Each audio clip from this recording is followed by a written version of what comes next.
C.S. 루이스의 나니아 연대기.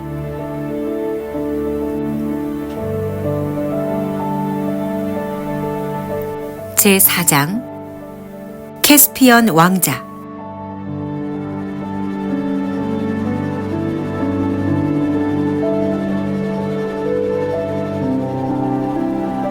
일. 섬.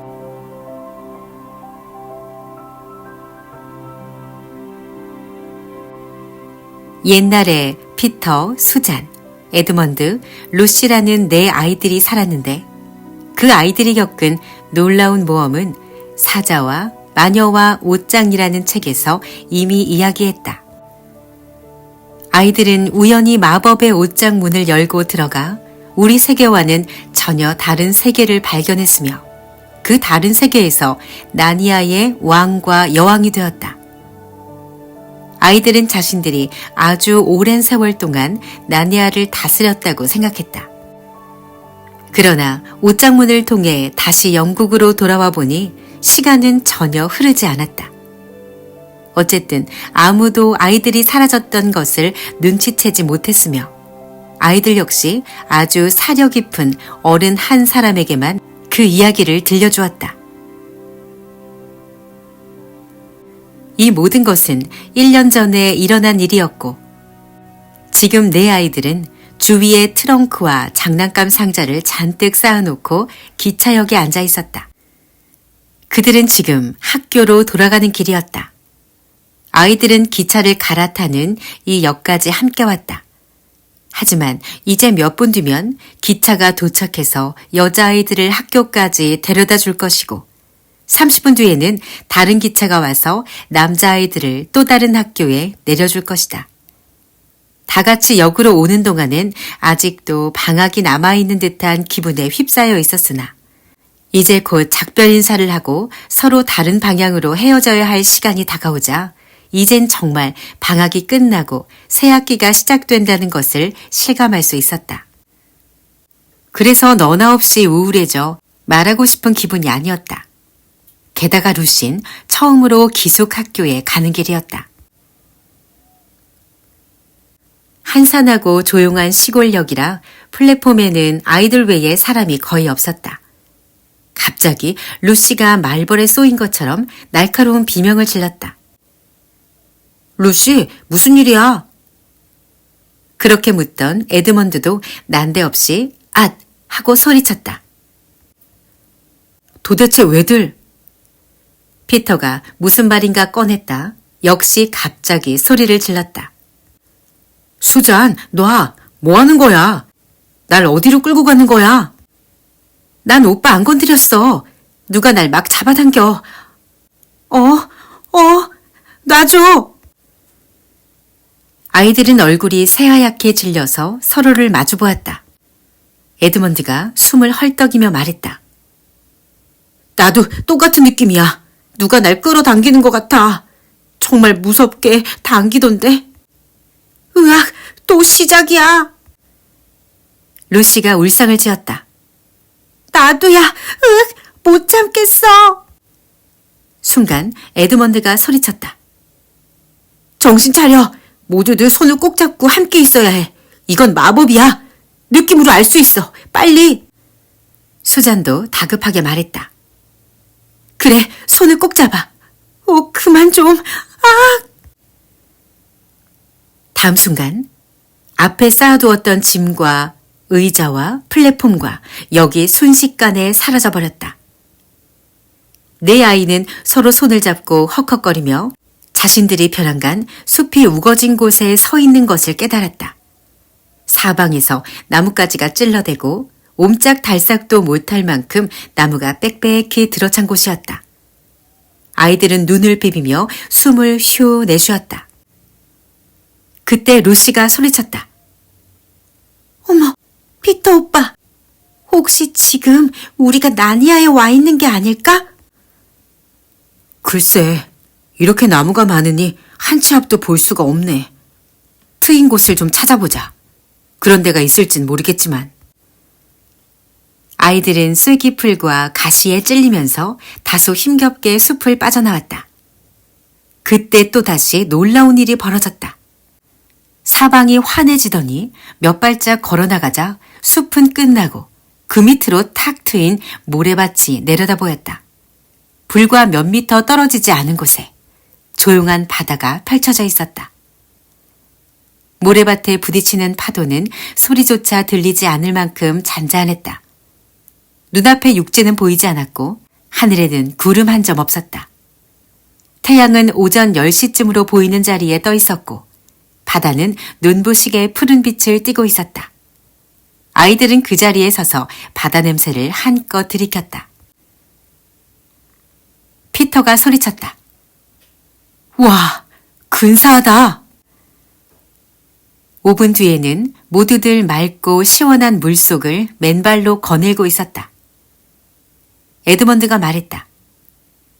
야, 이거 라틴어와 불어와 수학이 있는 학교로 돌아가는 숨막히는 기차 안에 있는 것보단 100배 낫지. 그러고 나서 한참 동안 아이들의 말소리는 들리지 않고 새우나 게를 찾느라 첨벙대는 물소리만 사방에 요란할 뿐이었다.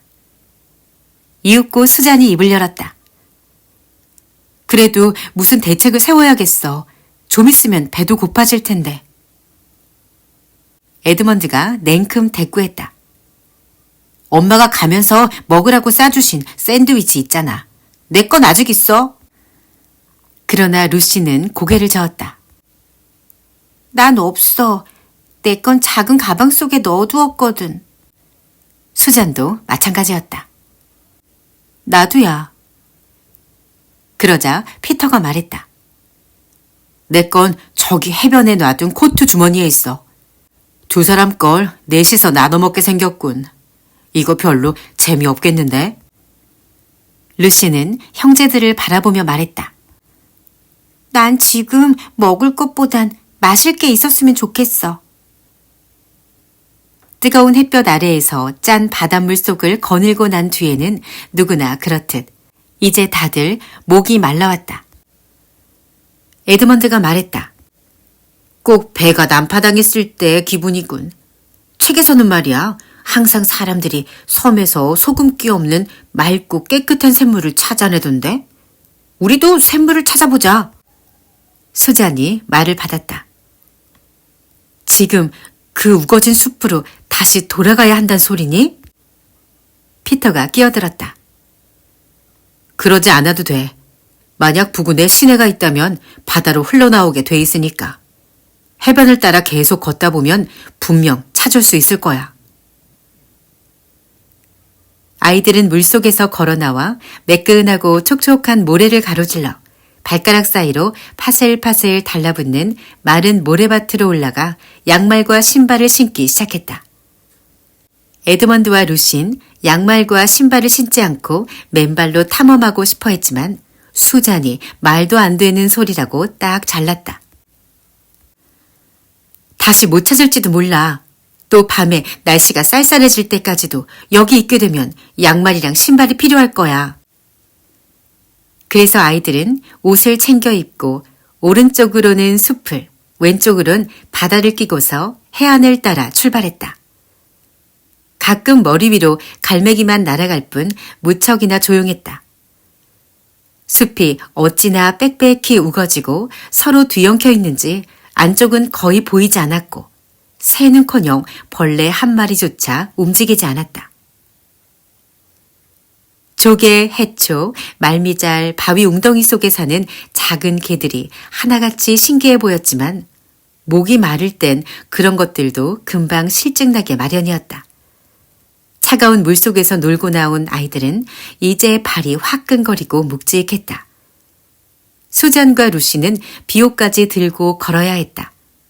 에드먼드는 마법에 걸리기 전에 코트를 역 의자 위에 걸쳐두었던 터라 피터의 코트를 번갈아 들며 걸었다. 해안은 곧 오른쪽으로 둥그렇게 곡선을 그리기 시작했다. 15분쯤 지났을 때 바위 등성이를 넘자 갑자기 가파르게 꺾어지는 모퉁이가 나타났다. 이제는 처음 숲에서 벗어나 발견했던 바다 쪽을 등지고 있었으며 앞쪽 바다 건너에 그들이 지나왔던 곳처럼 나무가 울창한 또 다른 해안이 마주 보였다. 루시가 말했다. 이상하네. 섬일까? 아니면 여기하고 이어진 곳일까? 피터가 대꾸했다. 잘 모르겠어. 모두들 말없이 터벅터벅 나아갔다. 아이들이 걸어가고 있는 해안은 갈수록 맞은편 해안과 가까워지고 있었다. 그들은 매번 곳을 돌 때마다 두 해안이 만나는 지점이 나오길 기대했다. 하지만 그런 기대는 물거품이 되고 말았다. 아이들이 어느 바위 앞에 이르러 바위등으로 올라가자 앞이 훤히 내다보였다. 에드먼드가 말했다. 이럴 수가. 다 소용없어. 저쪽 숲으로 가긴 글렀어. 여긴 섬이야. 사실이었다. 지금 아이들이 있는 곳과 맞은편 해안 사이에는 고작 30, 40m 폭이긴 해도 해협이 가로놓여 있었다. 아이들은 그제야 이곳이 두 해안 사이에 가장 가까운 지점이라는 것을 깨달았다. 아이들이 있는 해안은 거기서부터 다시 오른쪽으로 휘어졌고 바다는 그 해안과 육지 사이에 펼쳐져 있었다. 이제까지 그 섬 주위를 반바퀴도 넘게 돈 것이 분명했다. 저기 좀 봐. 저게 뭐야? 갑자기 루시가 소리를 지르며 해안에 길게 가로놓여 있는 은빛 뱀 같은 것을 가리켰다. 다른 아이들이 일제히 소리를 질렀다. 시내다! 시내야! 다들 몹시 지쳐 있었지만 맑은 물을 향해 바위 아래로 득달같이 달려내려갔다. 아이들은 시냇물이 해변에서 멀리 떨어져 위로 올라갈수록 더욱 마시기 좋다는 것을 알고 있었기에 얼른 시냇물이 흘러내려오는 숲으로 갔다. 숲속은 여전히 나무들로 울창했지만 시냇물은 양쪽에 이끼로 덮인 높다란 둑 사이 깊이 팬 곳에서 흐르고 있어 몸을 바짝 수그리면서 굴처럼 뒤엉켜 있는 나뭇잎들 속을 걸어 올라갔다. 아이들은 갈색빛을 띠는 움푹 팬 첫 번째 웅덩이에 이르자 무릎을 꿇고 앉아 마음껏 물을 마셨다. 그리고 물속에 얼굴을 담그고 두 팔을 팔꿈치까지 푹 담갔다. 에드먼드가 말했다. 자, 이제 샌드위치를 먹어볼까? 수잔이 말했다. 아껴두는 게 좋지 않을까? 훨씬 배가 고파지면 그때 먹자. 루시가 말했다. 그게 좋겠어. 이젠 목도 안 마르잖아. 목마를 땐 배도 안 고팠는데 그때처럼 배도 안 고팠으면 좋겠다. 에드먼드는 했던 말을 또 되풀이했다. 샌드위치 먹는 게 어때서? 아껴뒀다가 상해버리면 어떡해? 여긴 영국보다 훨씬 더워. 샌드위치를 벌써 몇 시간째 주머니에 넣고 다녔잖아. 그래서 아이들은 둘의 주머니에서 샌드위치를 꺼내 넷으로 나누었다. 아무도 배를 다 채우진 못했지만 안 먹은 것보단 한결 나았다. 그러고 나서 아이들은 다음 끼니를 어떻게 해결할지에 대해 이야기를 나누었다. 루시는 바닷가로 돌아가 새우를 잡자고 했지만 누군가가 그물이 없다는 사실을 지적했다. 에드먼드는 바위에서 갈매기 알을 모아오자고 했다. 아이들은 그 의견에 대해서도 곰곰이 생각해 보았지만 갈매기 알은 보지도 못했거니와 설사 찾는다 해도 요리할 줄을 몰랐다. 피터는 속으로 혹시 운 좋게 알을 찾아내기만 한다면 머지않아 날 것으로라도 기꺼이 먹게 될 때가 오리라 생각했지만 굳이 입 밖에 꺼내진 않았다. 수자는 그렇게 빨리 샌드위치를 먹는 게 아니었다고 후회했고 얘기 중에 한두 사람이 신경질을 부릴 뻔했다. 마침내 에드먼드가 말했다. 자, 좀 들어봐. 이제 우리가 할 일은 한 가지밖에 없어. 숲을 살펴보는 거야. 운둔자나 기사 수행자 같은 사람들은 숲에서도 어떻게든 살아가잖아. 그들은 뿌리나 열매 따위를 찾아내서 먹는다고. 수잔이 물었다. 무슨 뿌리? 루시가 받았다. 뿌리 하면 늘 나무 뿌리만 생각나. 피터가 침착하게 말했다. 그만들 해. 에드먼드 말이 맞아. 우린 뭐든 해야 해. 에드먼드 말대로 하는 게 다시 땡볕으로 나가는 것보다 나을 거야. 아이들은 모두 자리에서 일어나 시냇물을 따라 걷기 시작했다. 그것은 여간 힘든 일이 아니었다. 그들은 나뭇가지 아래로 몸을 바짝 구부리거나 그 위를 기어오르고 만병초 같은 나무들이 무성한 곳을 비척비척 지나가면서 옷도 찢어지고 시냇물에 발이 젖기도 했다. 아이들이 내는 소리와 흐르는 물소리 외엔 아무런 기척도 들리지 않았다. 아이들이 거의 녹초가 되어갈 무렵 달콤한 냄새가 솔솔 풍기더니 오른쪽 두 꼭대기에서 밝은 빛깔이 반짝거리는 게 보였다. 루시가 벼랑간 소리쳤다. 와, 사과나무야! 틀림없어! 과연 그랬다. 아이들은 가파른 두 귀로 허겁지겁 올라갔다. 내 아이는 가시나무를 헤치고 나가 여러분도 보고 싶을 만큼 단단하고 물 많은 커다란 황금빛 사과들이 주렁주렁 달려있는 아주 오래된 나무 아래에 둘러섰다. 에드먼드가 사과를 한 입 가득 베어물고 말했다. 이 나무뿐만이 아니야. 저길 봐. 그리고 저기도. 수잔이 다 먹은 사과 속을 내던지고 두 번째 사과를 따며 말했다. 어쩜 10그루도 넘겠어. 아마 과수원이었나 봐. 아주 옛날에. 이곳이 황폐해지고 숲으로 변하기 전에 말이야. 피터가 말했다. 그렇다면 이곳은 한때 사람이 살았던 섬이란 말인데. 루시가 앞쪽을 가리키며 물었다. 저건 뭐지? 피터는 눈이 번쩍 띄었다. 세상에, 저건 담이야. 아주 오래된 돌담이잖아. 아이들은 사과가 주렁주렁 열린 나뭇가지 사이를 헤치고 담 쪽으로 나아갔다. 그 담은 금방이라도 무너질 듯 했고 몹시 오래된 데다 군데군데 허물어진 곳엔 이끼와 꽃들이 자라고 있었지만 다른 키 큰 나무들과 거의 맞먹는 높이였다. 담으로 바짝 다가가 보니 한때는 문이었을 법한 거대한 아치형 출입구가 지금은 사과나무 중에서도 가장 커다란 사과나무 한 그루에 꽉 가로막혀 있었다.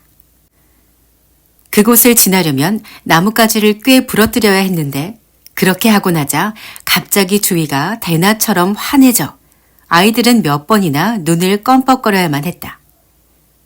어느덧 그들은 담으로 둘러싸인 훤히 트인 곳에 서 있었다.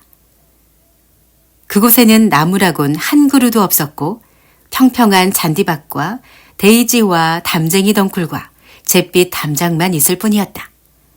무척이나 밝고 비밀스러우면서도 조금 슬픈 분위기를 풍기는 그런 곳이었다. 모두들 등을 쭉 펴고 팔다리를 마음대로 움직일 수 있게 된 것을 기뻐하며 한가운데로 걸어나갔다.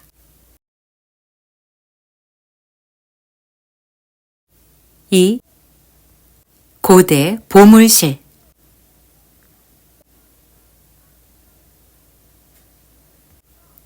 수잔이 곧 입을 열었다. 여긴 정원이 아니었어. 이건 성이었고 여긴 안뜰이었던 것 같아. 피터가 말했다. 무슨 뜻인지 알겠어. 그래, 저건 허물어진 탑의 잔해야. 저기가 성벽 꼭대기로 올라가는 계단이 있었던 자리고 저쪽 출입구로 오르는 널찍하고 얕은 계단을 좀 봐. 저건 대연회장으로 통하는 문일 거야. 에드먼드가 말했다. 아주 오래된 거야. 한눈에도 알겠어. 피터가 말했다. 그래, 아주 오래된 것 같아. 이 성에서 누가 살았는지, 얼마나 오래전 일인지 알 수 있었으면 좋겠는데. 루시가 말했다. 이렇게 보고 있으니 기분이 묘해. 피터가 몸을 돌려 루시를 빤히 쳐다보며 말했다. 루시, 너도 그러니? 나도야. 정말 이상한 날, 묘한 일이야.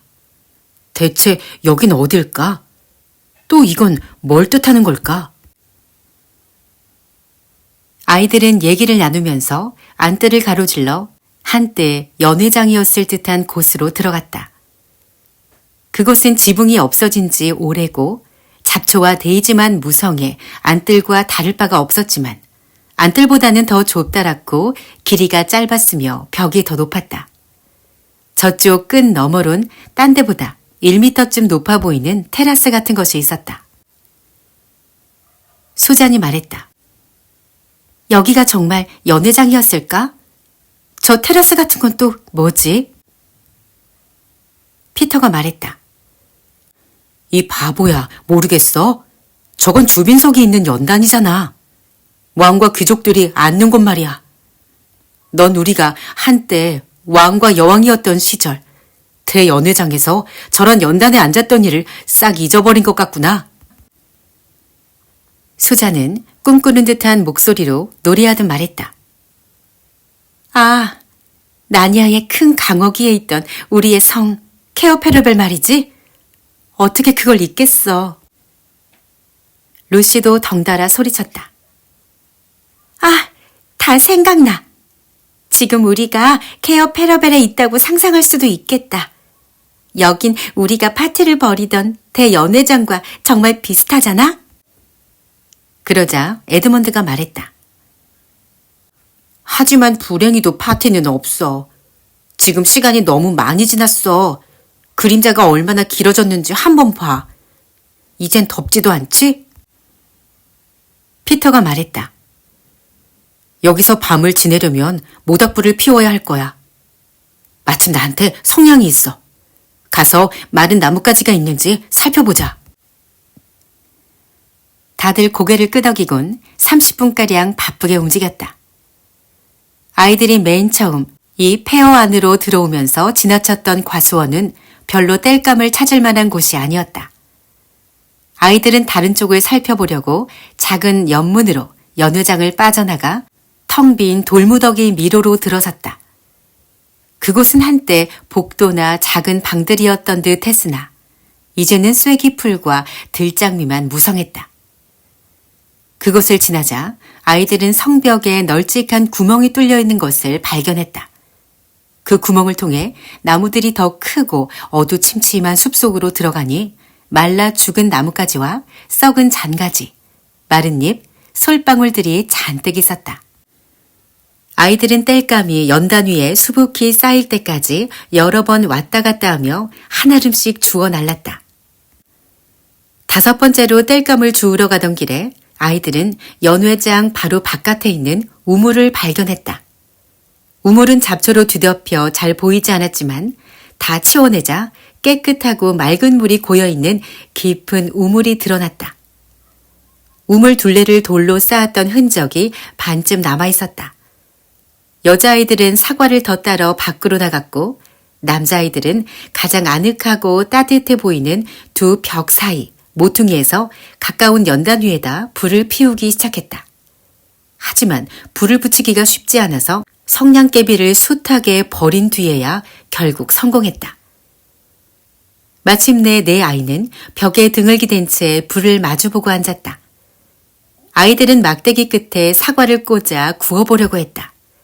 그러나 구운 사과는 설탕이 없으면 별 맛도 없는 데다 너무 뜨거워 손으로 들고 먹을 수도 없었고 그나마 식은 뒤에는 먹을 만한 음식이 못 되었다.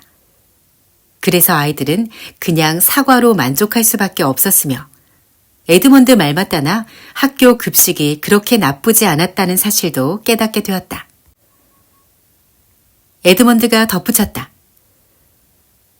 지금 같으면 마가린만 바른 두꺼운 빵 한 조각도 감지덕지할 것 같아.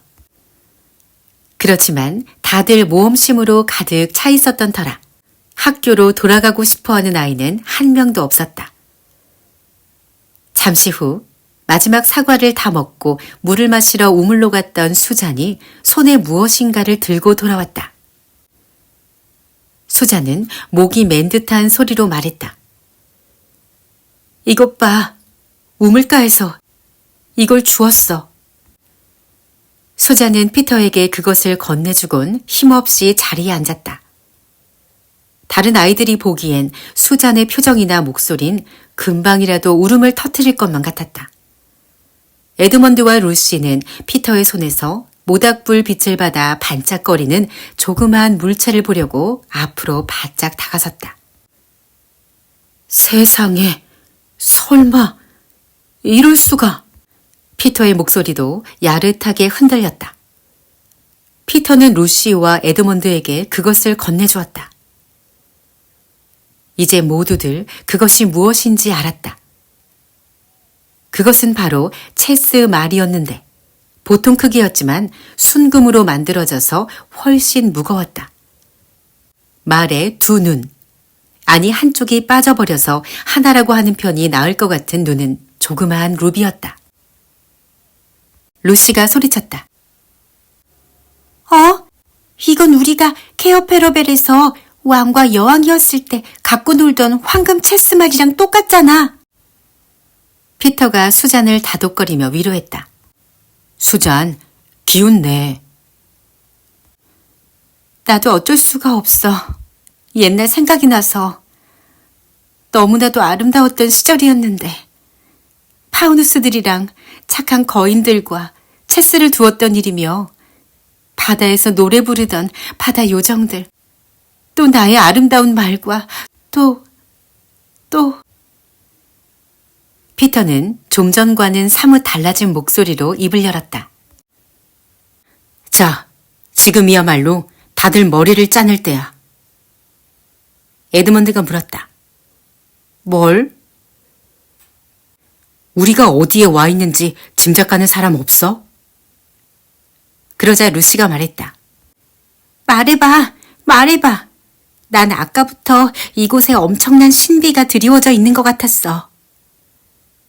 에드먼드도 거들었다. 형, 뜸들이지 말고 얘기해. 다들 듣고 있으니까. 피터가 말했다.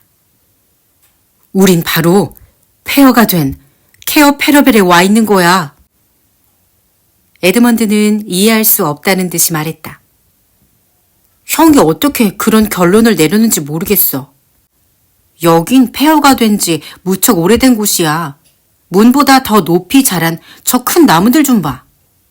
저 돌을 봐. 몇백 년 동안 사람이 살지 않았던 게 분명해. 알아. 나도 그게 이상해. 하지만 그 문제는 나중에 생각해보자. 난 지금 몇 가지 점을 하나하나 짚어보고 싶어.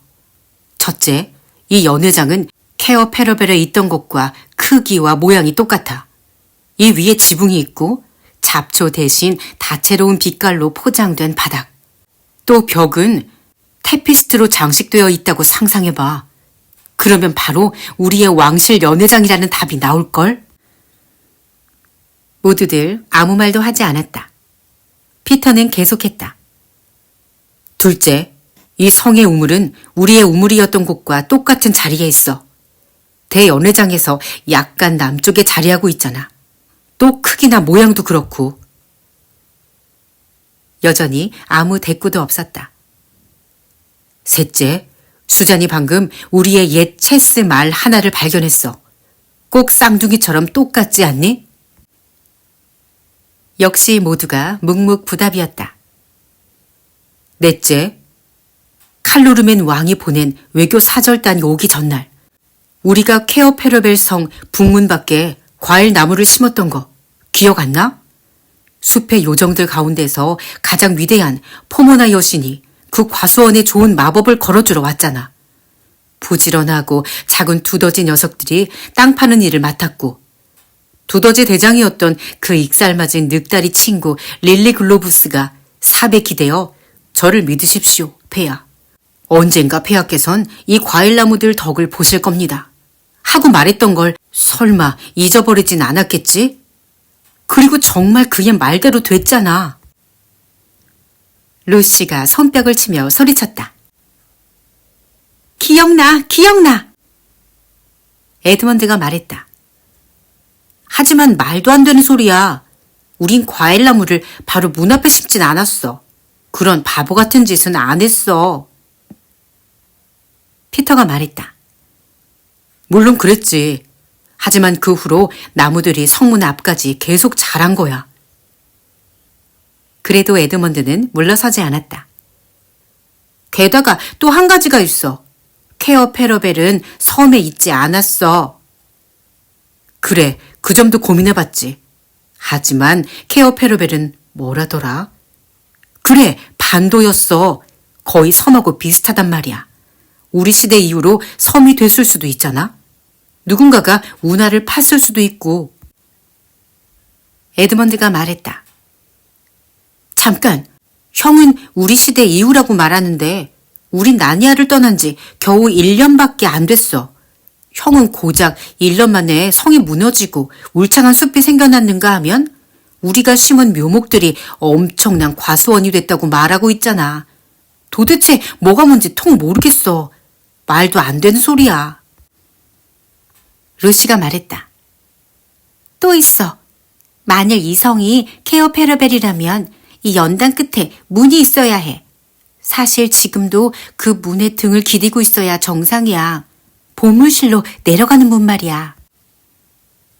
피터가 자리에서 일어나며 말했다. 문은 없는 것 같은데? 아이들 뒤에 있는 벽은 온통 담쟁이 덩굴로 뒤덮여 있었다.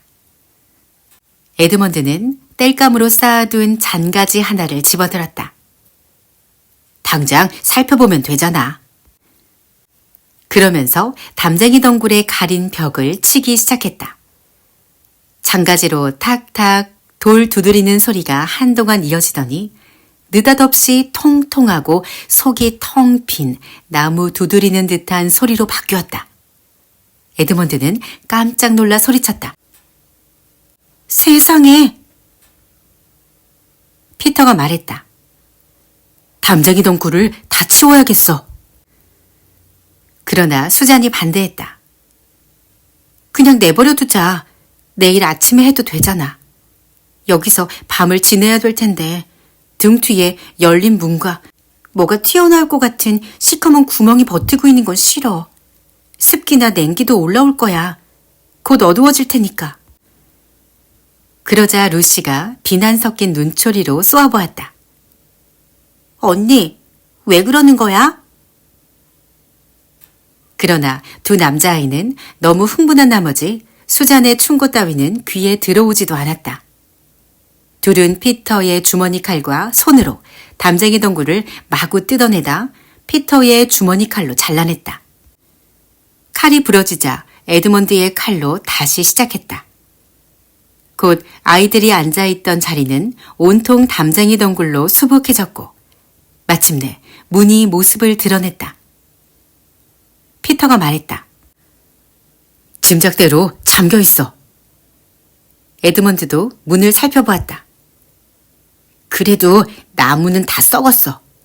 당장 산산조각 낼 수 있겠는데 뭐. 그럼 땔감도 생기고 좋잖아. 빨리 하자, 형. 그 일은 생각보다 훨씬 더 오래 걸렸다. 아이들이 일을 다 끝내기도 전에 대연회장이 어둑어둑해지면서 별이 하나둘 머리 위로 떠올랐다. 마침내 남자아이들이 부서진 문짝더미 위에 서서 손에 묻은 먼지를 털어내며 차갑고 어두운 입구를 뚫어지게 바라보았을 때 등골이 서늘해지는 느낌을 받은 것은 비단 수잔만이 아니었다. 피터가 입을 열었다. 횃불이 있어야겠다. 수잔이 화들짝 놀라 말했다. 뭐에 쓰려고? 에드먼드 말로는. 에드먼드가 수잔의 말을 잘랐다. 지금은 생각이 달라졌어. 아직 잘은 모르겠지만 그건 나중에 생각할 문제야. 형, 내려가 볼 거지? 당연하지. 수잔, 힘내. 나니아에 돌아온 이상 이제 어린아이 같은 태도는 곤란해. 넌 이곳의 여왕이었잖아. 어쨌든 이런 수수께끼를 덮어두고 그냥 잘 순 없어. 아이들은 기다란 막대기를 횃불로 쓰려고 했지만 여의치 않았다. 불이 붙은 쪽을 치켜들면 그대로 꺼져버렸고 거꾸로 들면 손을 대거나 연기로 눈이 매워지기 십상이었기 때문이다. 결국 에드먼드의 손전등을 쓸 수밖에 없었다. 다행히 생일 선물로 받은 지 일주일도 채 되지 않아 건전지가 거의 새 것이나 다름없었다. 에드먼드가 손전등을 들고 앞장서자 그 뒤에 루시와 수잔이 차례로 들어갔고 피터가 맨 뒤에서 따라갔다. 에드먼드가 말했다. 지금 계단 꼭대기에 와 있어. 그러자 피터가 말했다. 하나씩 세면서 내려가. 하나, 둘, 셋. 숫자를 세면서 조심스럽게 내려가던 에드먼드는 16가지 세고는 뒤돌아서며 소리쳤다. 여기서부터 바닥이야. 루시가 말했다. 그럼 진짜 케어 페르벨 성인가 봐. 거기도 계단이 16개였어. 네 아이 모두 계단 밑에 옹기종기 모일 때까지 아무 말도 하지 않았다. 그때 에드먼드가 손전등으로 천천히 주위를 비추었다. 아이들은 일제히 소리를 질렀다. 우와! 아이들은 그제야 그곳이 자기네가 나니아의 왕과 여왕이었던 시절 케어 페르벨 성 안에 있던 고대 보물실임을 확실히 깨달았다. 마치 온실에 있는 통로처럼 방 가운데로 통로가 나 있고 통로 양쪽으로 보물을 수호하는 기사들처럼 호사스런 갑옷이 띄엄띄엄 세워져 있었다. 갑옷들 사이와 통로 옆에는 값진 보물이 수북히 쌓인 선반이 놓여 있었다. 선반 위에는 목걸이, 팔찌, 반지, 금그릇, 금접시, 기다란 상아 엄니, 금 브로치, 금관, 금 사슬에다 다이아몬드, 루비, 석류석, 에메랄드, 황옥, 자수정 같은 보석이 공깃돌이나 감자처럼 아무렇게나 무더기로 쌓여 있었다. 선반 밑에는 쇠 빗장과 맹꽁이 자물쇠로 단단히 잠긴 커다란 참나무 괴짝이 놓여 있었다. 그곳은 몹시 춥고 아이들의 가느다란 숨소리조차 선명하게 들릴 만큼 조용했다. 보물에 먼지가 어찌나 뿌옇게 쌓였는지 아이들이 지금 어디에 와 있는지를 비롯해 그 밖의 모든 것을 기억해내지 못했더라면 그것이 보물이라는 것도 알아보지 못했을 정도였다. 그곳은 너무 오랫동안 버려져 있었던 탓인지 왠지 서글프고 으스스한 기분을 자아냈다. 약 1분 동안 아무도 입을 열지 않았던 것은 바로 그 때문이었다. 잠시 후 아이들은 이리저리 돌아다니면서 보물을 집어들고 찬찬히 살피기 시작했다. 옛 친구를 다시 만난 기분이었다. 여러분이 그곳에 있었다면 아이들이 이렇게 말하는 소리를 들을 수 있었을 것이다. 이것 봐, 우리 대관식 때 낀 반지다. 이걸 처음 꼈던 날 기억나니?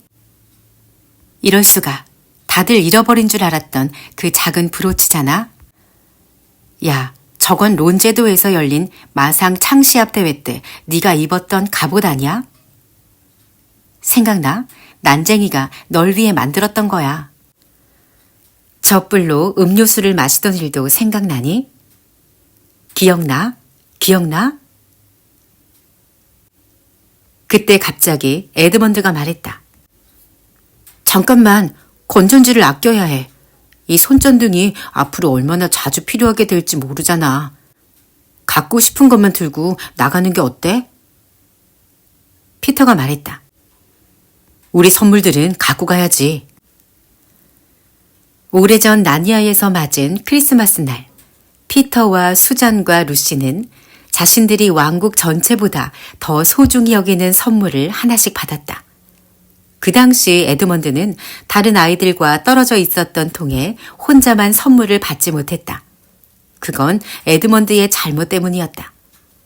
여러분이 사자와 마녀와 옷장을 읽어보면 그 이유를 잘 알 수 있다.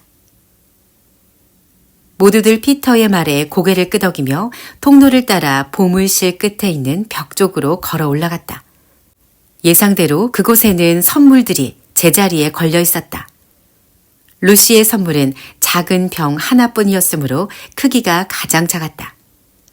그러나 그 병은 유리가 아닌 다이아몬드 병이었고 그 병 안에는 웬만한 상처나 병은 다 고칠 수 있는 마법의 물약이 아직 반도 넘게 남아 있었다. 루시는 아무 말 없이 침착하게 벽에 걸려있던 선물을 내려 띠를 어깨에 맸다. 순간 오래전 옆구리에 와닿던 병의 감촉이 되살아났다. 수잔이 받은 선물은 활과 화살과 뿔 나팔이었다. 깃털이 달린 화살이 가득 들어있는 상하 화살통과 활은 여전히 그곳에 있었다. 하지만 루시가 고개를 돌려 물었다. 그런데 언니, 뿔 나팔은 어디 있어? 수잔은 잠시 골똘히 생각을 더듬었다. 이런 어쩌지? 이제 생각난다. 하얀 숫사슴을 사냥하러 갔던 날, 맨 마지막 날 말이야. 뿔 나팔을 들고 나갔어.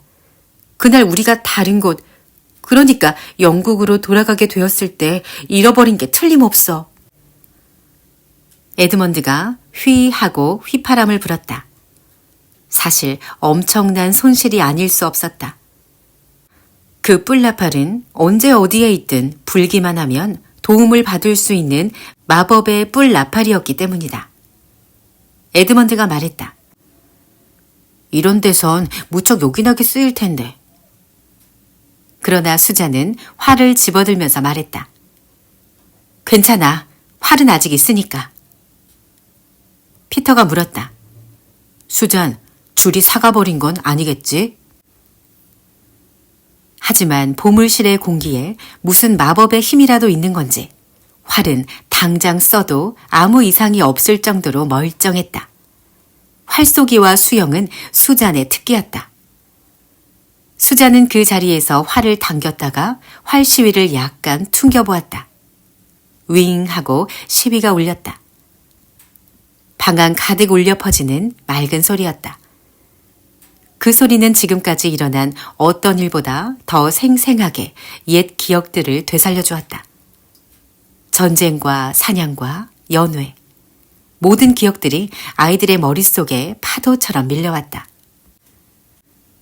수잔은 활시위를 늦추고 화살통을 허리춤에 찼다.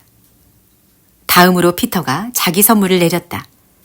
거대한 붉은 사자가 새겨져 있는 방패와 왕실의 검이었다. 피터는 먼지를 털어내려고 한 번 훅 불고는 바닥에 대고 탕탕 두드렸다. 그러고 나서 방패는 팔에 끼고 검은 허리춤에 찼다. 처음에 피터는 혹시라도 검이 녹슬어 칼집에서 빠지지 않을까 봐 걱정했지만 괜한 생각이었다. 피터는 단숨에 칼을 뽑아들고 전등불에 비춰보았다. 이건 나의 검 린돈이야. 난 이 검으로 그 늑대를 죽였지. 피터의 말투는 아까와는 사뭇 딴판이었다. 모두들 피터가 다시 피터 제왕으로 되돌아간 듯한 느낌을 받았다. 잠시 후 그들은 건전지를 아껴야 한다는 사실을 퍼뜩 떠올렸다. 아이들은 다시 계단 위로 올라가 불을 지핀 후 조금이라도 따뜻한 기운을 나누려고 서로 꼭 붙어 누웠다. 바닥이 몹시 딱딱해서 불편했지만 어느새 다들 잠이 들고 말았다.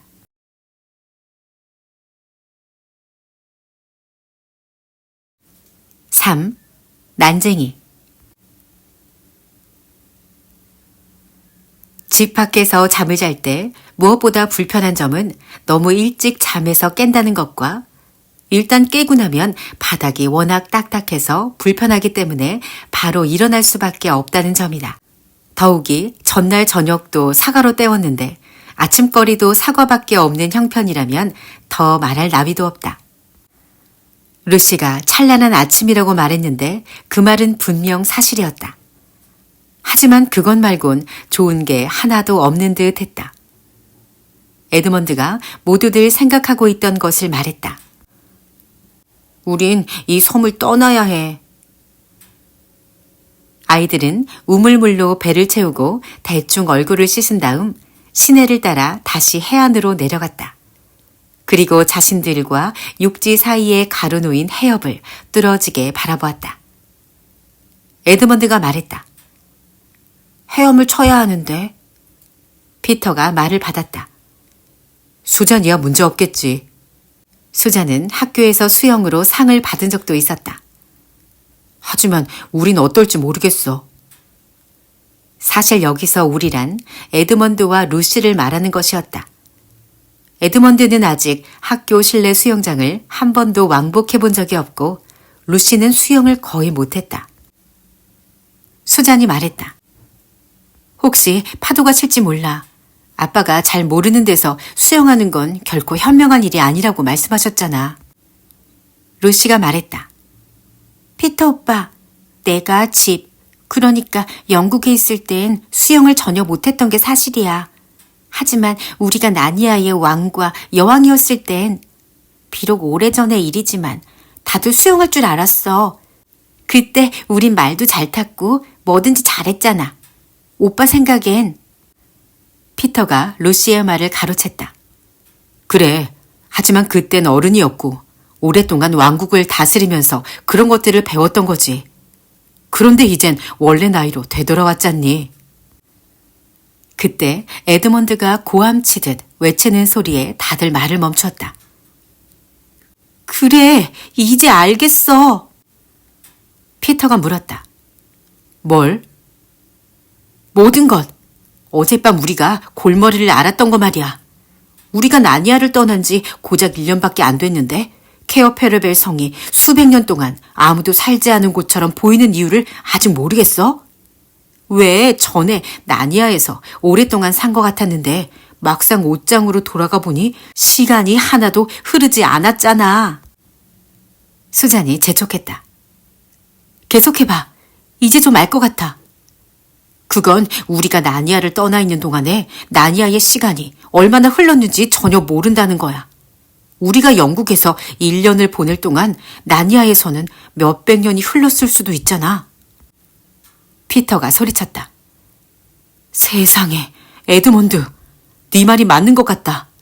그렇게 생각하면 우리가 케어 페르벨에 살았던 게 사실 수백 년 전이 될 수도 있지.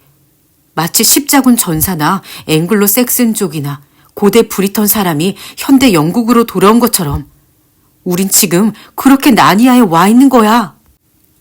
나니아 국민들이 우릴 보면 얼마나 신기해. 루시가 말을 꺼내는 찰나 다른 아이들이 동시에 가로막았다. 쉿! 저것 좀 봐. 바로 그 순간 무슨 일인가 벌어지고 있었다. 그들의 약간 오른쪽으로 육지에 숲지대가 있었는데 아이들은 그 너머가 강 어귀일 거라고 확신했다.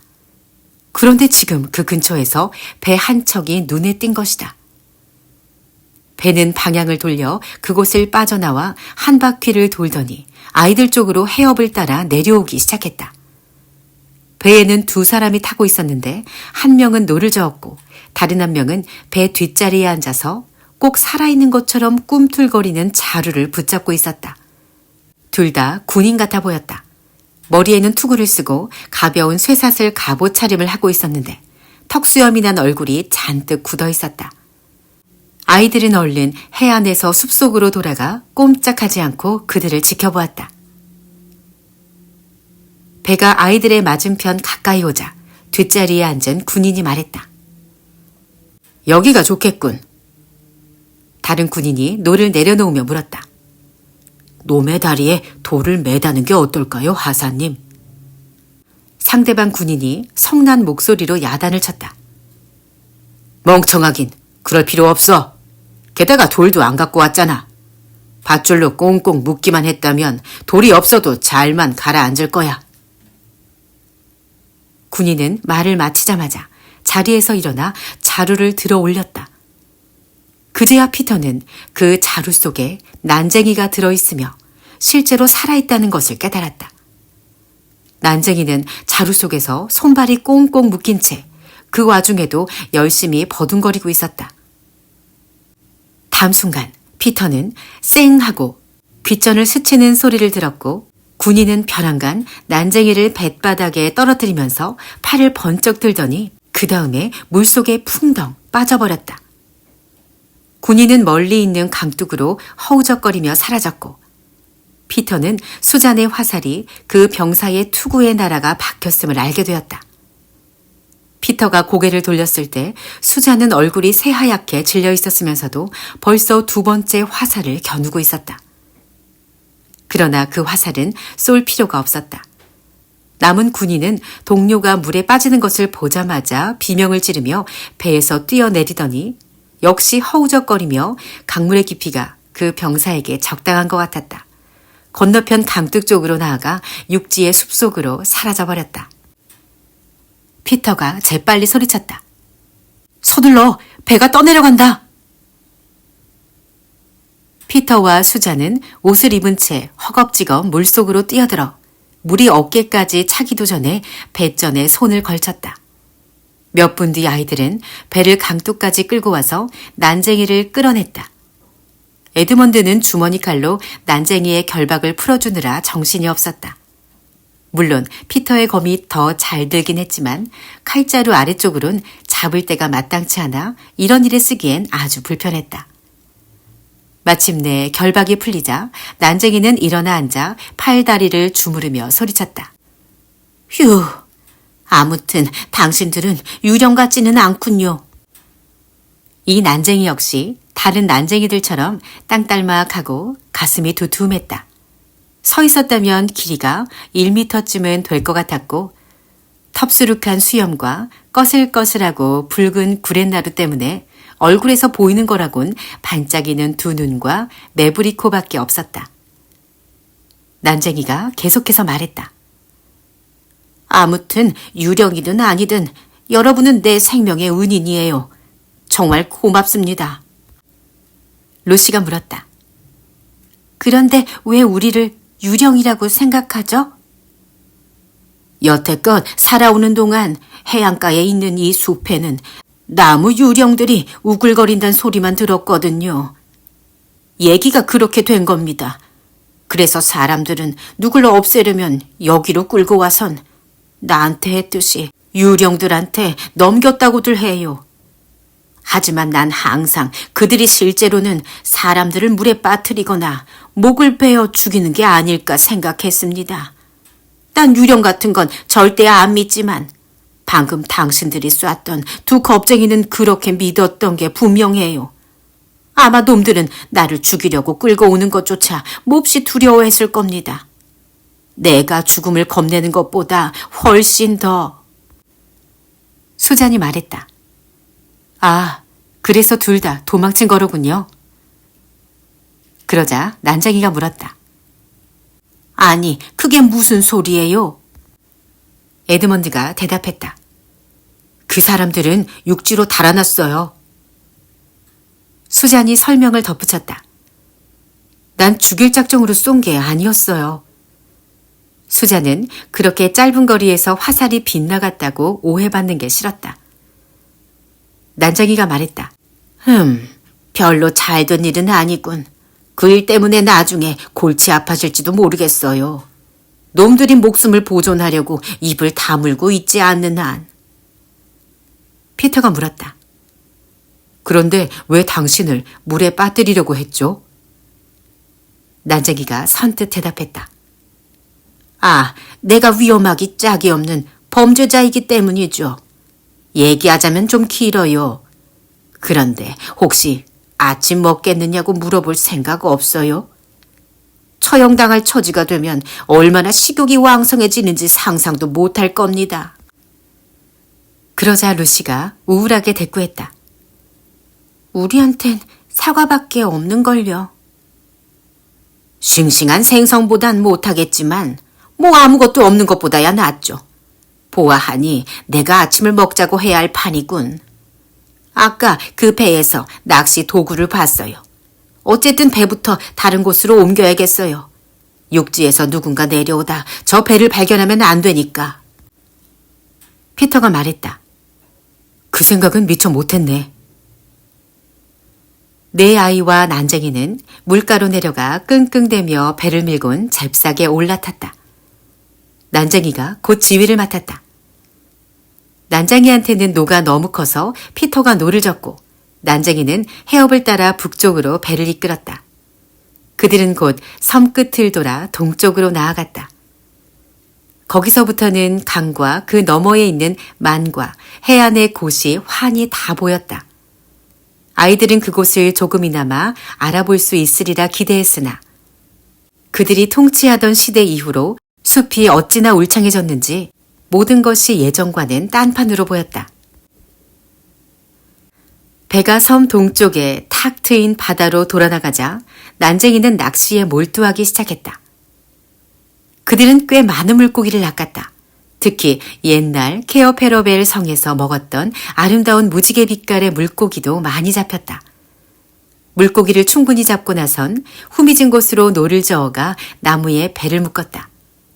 뭐든지 못하는 일이 없는 난쟁이는 사실 못된 난쟁이가 있다는 소리는 들었어도 멍청한 난쟁이가 있다는 소리는 들어본 적이 없다. 물고기의 배를 갈라 깨끗이 씻은 다음 말했다. 자, 이젠 땔감이 필요해요.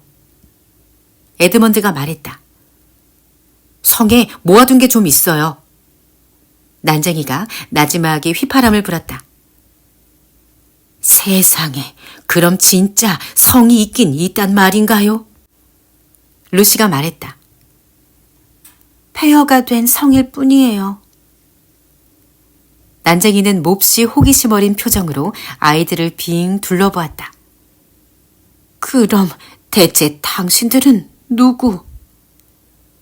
난쟁이는 말을 꺼내다 말고 갑자기 말머리를 돌렸다. 상관없지 뭐. 지금은 아침 식사가 먼저니까. 하지만 아침 먹기 전에 하나만 물어봅시다. 다들 가슴에 손을 얹고 내가 진짜 살아있다고 맹세할 수 있어요? 내가 물에 빠져 죽은 게 아니고 우리가 유령이 아닌 게 틀림없습니까? 아이들이 일단 난쟁이를 안심시키고 나자 다음 문제는 물고기를 어떻게 옮기느냐 하는 것이었다. 물고기를 꿰 끈도 없고 담아갈 바구니도 없었다. 결국 에드먼드의 정장용 모자를 사용하기로 했다. 에드먼드 말곤 아무도 모자를 갖고 있지 않아서였다. 만약 에드먼드가 지금처럼 배가 고프지만 않았다면 불같이 화를 내며 난리도 아니었을 것이다. 처음에 난쟁이는 성 안에 머무는 것이 별로 탐탁지 않은 모양이었다. 연신 주위를 두리번거리고 코를 킁킁거리며 중얼거렸다. 어째 좀 으스스하군. 유령 냄새도 나는 것 같고. 그러나 난쟁이는 땔감에 불을 붙이고 아이들에게 싱싱한 파벤더를 어떻게 굽는지 보여주면서 기운을 차렸다. 포크도 없이 더구나 5사람이 주머니 칼 하나로 뜨거운 생선을 먹기란 여간 번거로운 게 아니었으며 아침 식사가 다 끝나기도 전에 다들 벌써 손가락을 몇 군데나 대고 말았다. 그러나 새벽 5시부터 9시가 된 지금까지 빈속으로 깨어 있었던 터라 여러분이 생각하는 것만큼 화상에 신경 쓰는 사람은 아무도 없었다. 모두들 우물에서 물을 마시고 나서도 사과 한두 개씩은 더 먹었다.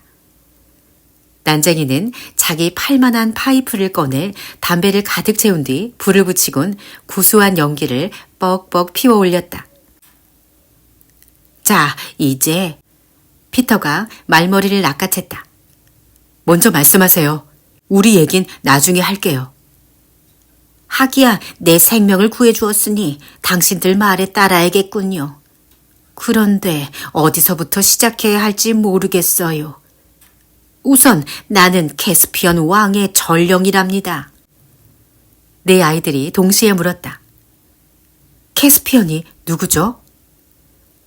나니아의 왕 캐스피언 10세지요. 부디 오래오래 통치하시기를. 그분은 당연히 나니아의 왕이셔야 하고 또 다들 그렇게 되기를 바라고 있죠. 지금은 옛 나니아 국민들의 왕일 뿐이지만. 루시가 물었다. 옛 나니아 국민들이란요? 아, 그야 바로 우리들이죠. 말하자면 반란자들이라고나 할까요? 피터가 말했다. 알겠어요. 그럼 캐스피어는 옛 나니아 국민들의 대장이군요. 난쟁이는 머리를 긁적거렸다. 글쎄, 그럴 수도 있죠. 하지만 내 말을 이해할 수 있을지 모르겠는데 그분은 사실 지금의 새 나니아 사람, 그러니까 델마르 사람입니다. 에드먼드는 고개를 갸웃거렸다. 무슨 소린지 잘 모르겠어요. 루시도 마찬가지였다. 장미 전쟁보다 훨씬 복잡하네. 난쟁이가 당황스러워했다. 아이고 이런, 내가 지금 얘기를 꼬이게 하고 있군. 그렇다면 처음부터 다시 하는 편이 낫겠는걸. 캐스피언이 어떻게 자기 삼촌의 궁중에서 자랐으며 어떻게 해서 우리 편이 되었는지 얘기해 줄게요. 하지만 얘기가 길어질 텐데. 루시가 말했다. 길면 더 좋죠. 우린 얘기 듣는 걸 아주 좋아해요. 이렇게 해서 난쟁이는 아예 자리를 잡고 앉아 이야기 보따리를 풀어놓았다. 여기서 난쟁이의 얘기를 고스란히 옮기진 않겠다. 아이들의 질문이나 중간중간 끼어들어 한 말들, 그리고 아이들이 나중에 들은 얘기 중에서 몇 군데는 생략하려고 한다. 얘기가 너무 길어져서 괜히 헷갈리기만 할 테니까. 다음은 아이들이 알아들은 이야기의 줄거리이다.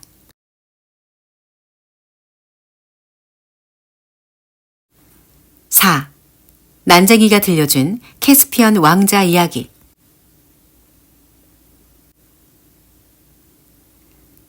캐스피언 왕자는 삼촌인 나니아의 왕 미라즈와 빨간 머리 숙모 푸르나 프리스미아 왕비와 함께 나니아 한가운데 있는 커다란 성에 살고 있었다. 일찍이 아버지와 어머니를 여윈 캐스피언이 이 세상에서 가장 사랑한 사람은 유모였다. 캐스피언은 말하는 것만 빼곤 거의 뭐든지 할 수 있는 신기한 장난감들을 많이 갖고 있었다. 하지만 캐스피언 왕자가 무엇보다도 좋아했던 것은 하루가 다 지난 저녁 시간 장난감을 모두 벽장에 넣고 나서 듣는 유모의 이야기였다. 캐스피언은 삼촌과 숙모를 별로 좋아하지 않았지만 미라즈 왕은 일주일에 2번씩 꼬박꼬박 캐스피언을 불러 함께 성 남쪽에 있는 테라스를 30분 정도 거닐곤 했다. 어느 날 산책길에서 왕이 캐스피언에게 말했다. 자, 이제 곧 너한테 말 타기와 검 쓰는 법을 가르쳐야겠다. 너도 알다시피 나와 네 숙모에겐 아이가 없으니 내가 세상을 뜨면 네가 왕이 되어야 할 게다. 너도 왕이 되면 좋겠지? 잘 모르겠어요, 삼촌. 미라즈 왕은 뜻밖이라는 표정이었다. 아니, 모르겠다고? 그럼 세상에 뭘 더 바란단 소리냐? 캐스피언은 기어 들어가는 소리로 대답했다. 그렇지만 제가 원하는 건... 왕이 물었다. 네가 원하는 게 뭐냐? 당시 어린 꼬마에 지나지 않았던 캐스피언이 말했다. 저는 옛날로 돌아가서 살고 싶어요. 그때까지만 해도 어른들의 얘기에 별 흥미를 느끼지 못할 때에 그렇듯이 심드렁한 태도를 보이고 있던 미라즈 왕은 벼랑간 캐스피언을 매섭게 쏘아보며 말했다. 뭐라고? 그게 무슨 소리냐? 옛날이라니. 그게 무슨 뜻이지? 삼촌은 모르세요? 모든 게 지금과는 아주 달랐던 때 말이에요. 온갖 동물들이 말을 하고 시내와 숲에서 착한 사람들이 살던 때요. 그들을 물의 요정 나이아스와 나무의 요정 드라이아스라고 불렀대요. 또 난쟁이들도 있었고요. 숲속에는 작고 사랑스러운 파우누스들도 살았어요. 파우누스들은 발이 염소처럼 생겼대요. 또 왕이 엄숙하게 말했다. 그런 건 고울리게나 믿는 엉터리 얘기다. 어린애들한테나 어울리는 얘기란 말이다. 알겠느냐? 이제 넌 그런 얘기에 솔깃할 나이는 지났어. 네 나이엔 옛날 이야기가 아니라 전쟁이나 모험을 생각해야 한다. 하지만 그 시절에도 전쟁과 모험은 있었어요. 굉장한 모험이었어요. 옛날에 하얀 마녀가 있었는데 그 마녀는 스스로 온 나라를 다스리는 여왕 자리에 앉아 세상이 언제나 겨울만 있게 만들어버렸대요.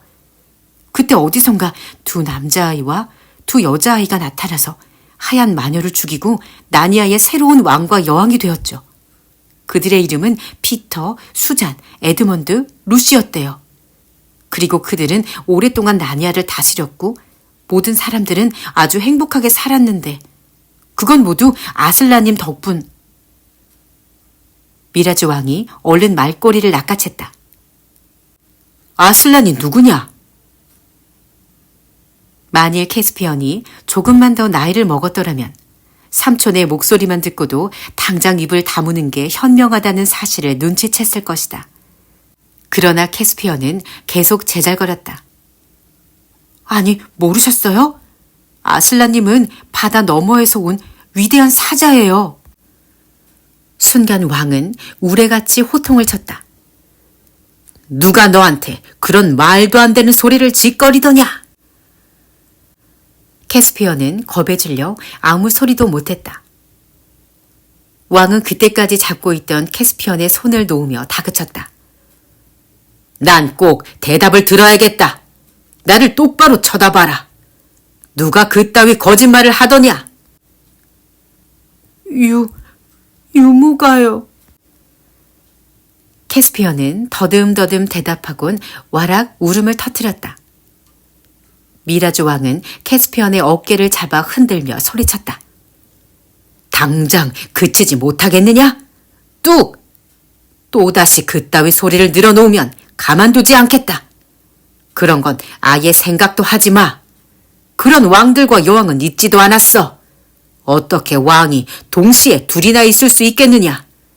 그리고 아슬란인지 뭔지도 없었다. 사자 따위도 마찬가지야. 또 동물들이 말을 하던 시절은 절대 없었다. 알겠느냐? 캐스피언은 흐느껴 울며 간신히 대답했다. 네, 삼촌. 다시는 그 일에 대해선 입도 뻥끗하지 말아라. 왕은 테라스 한쪽 끝에 대기하고 있던 시종을 불러 차가운 목소리로 명령했다. 왕자를 거처로 데려가고 왕자의 유모를 당장 내 앞에 데려와라. 다음 날 캐스피언은 자기가 얼마나 끔찍한 일을 저질렀는지 알게 되었다. 유모는 왕자에게 작별 인사도 못한 채 성에서 멀리 쫓겨나고 말았고 캐스피언은 곧 개인 교사가 올 거라는 소리를 들었다. 캐스피언은 유모를 몹시 그리워하며 하염없이 눈물을 흘렸으며 너무나 비참한 나머지 나니아의 옛 이야기를 전보다 더 많이 생각하게 되었다. 밤마다 난쟁이들과 드라이아스들 꿈을 꾸었고 성 안에 있는 고양이와 개들에게 말을 시키려고 갖은 애를 써보았다. 그러나 개들은 꼬리만 흔들었고 고양이들은 가르랑거리기만 할 뿐이었다. 캐스피언은 새로 오는 가정교사를 미워하게 될 거라고 생각했지만 막상 일주일 뒤에 도착한 새 가정교사는 도저히 싫어할 수 없는 사람이었다. 캐스피언은 그렇게 작고 뚱뚱한 남자는 난생 처음 보았다. 끝이 뾰족한 은빛 수염은 허리까지 내려왔고 가무잡잡하고 쭈글쭈글한 얼굴은 못생기긴 했어도 그지없이 현명하고 인자해 보였다. 목소리는 근엄했지만 눈빛은 명랑하게 반짝였다.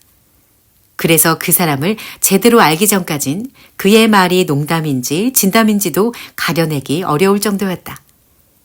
그 선생은 코넬리우스 박사였다. 캐스피언은 코넬리우스 박사와 함께 공부하는 과목 중에서 역사를 가장 좋아했다.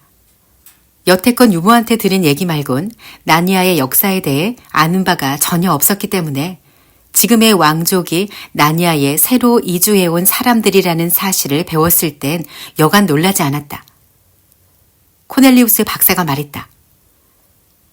맨 처음에 나니아를 정복하고 왕국을 세우신 분은 바로 왕자님의 선조이신 캐스피언 1세이십니다. 왕자님의 민족을 이 나라까지 이끌고 오신 것도 그분입니다. 왕자님의 조상이나 왕자님은 진짜 나니아 사람이 아니고 델마르 사람입니다. 그러니까 서쪽 산맥 너머에 있는 델마르 땅에서 이주해온 사람입니다. 그래서 캐스피언 1세를 정복자 캐스피언이라고 부르는 겁니다. 어느 날 캐스피언이 물었다. 저 박사님, 우리가 텔마르에서 이곳으로 오기 전에 나니아엔 누가 살고 있었나요? 코넬리우스 박사가 대답했다. 사람은 아무도 살고 있지 않았어요. 아니, 거의 없었죠. 델마르 사람이 나니아를 차지하기 전엔 말입니다. 그럼 제 선조의 선조는 누가 정복했습니까? 코넬리우스 박사는 왕자의 말을 바로잡아 주었다. 누가 아니라 누구를 이라고 하셔야죠, 왕자님. 이제 역사 공부는 그만하고 문법 공부를 해야 할 시간입니다. 아직요. 제 말은 그럼 그때 전쟁이 있었을 거 아니냐는 거예요. 아무도 캐스피언 1세와 싸우지 않았다면 어째서 정복자 캐스피언이라고 불렀죠? 박사는 커다란 안경 너머로 조그마한 남자아이에게 묘하게 짝이 없는 눈길을 보내며 말했다. 방금 나니아에는 사람은 거의 없었다고 말씀드렸지요. 캐스피언은 잠시 어리둥절해하다가 갑자기 가슴이 벅차오르는 것을 느꼈다. 캐스피언은 숨가쁘게 질문을 퍼부었다. 그러니까 박사님 얘긴 사람 말고 다른 것들이 있었단 뜻인가요? 이야기에 나오는 것들처럼요. 그럼 거기엔... 코넬리우스 박사는 캐스피언 쪽으로 입을 바짝 갖다 대며 말했다. 쉿, 더 이상 말씀하지 마세요. 왕자님의 유모가 옛 나니아 얘기를 했다가 쫓겨난 걸 알고 계시지 않습니까? 왕께선 그런 얘기를 싫어하십니다. 만일 제가 왕자님께 비밀을 말씀드리다 탄로나면 왕자님은 채찍질을 당하실 테고 저는 목이 달아날 겁니다. 아니, 왜요? 코넬리우스 박사는 다시 목소리를 높였다. 이제 문법 공부 시간입니다.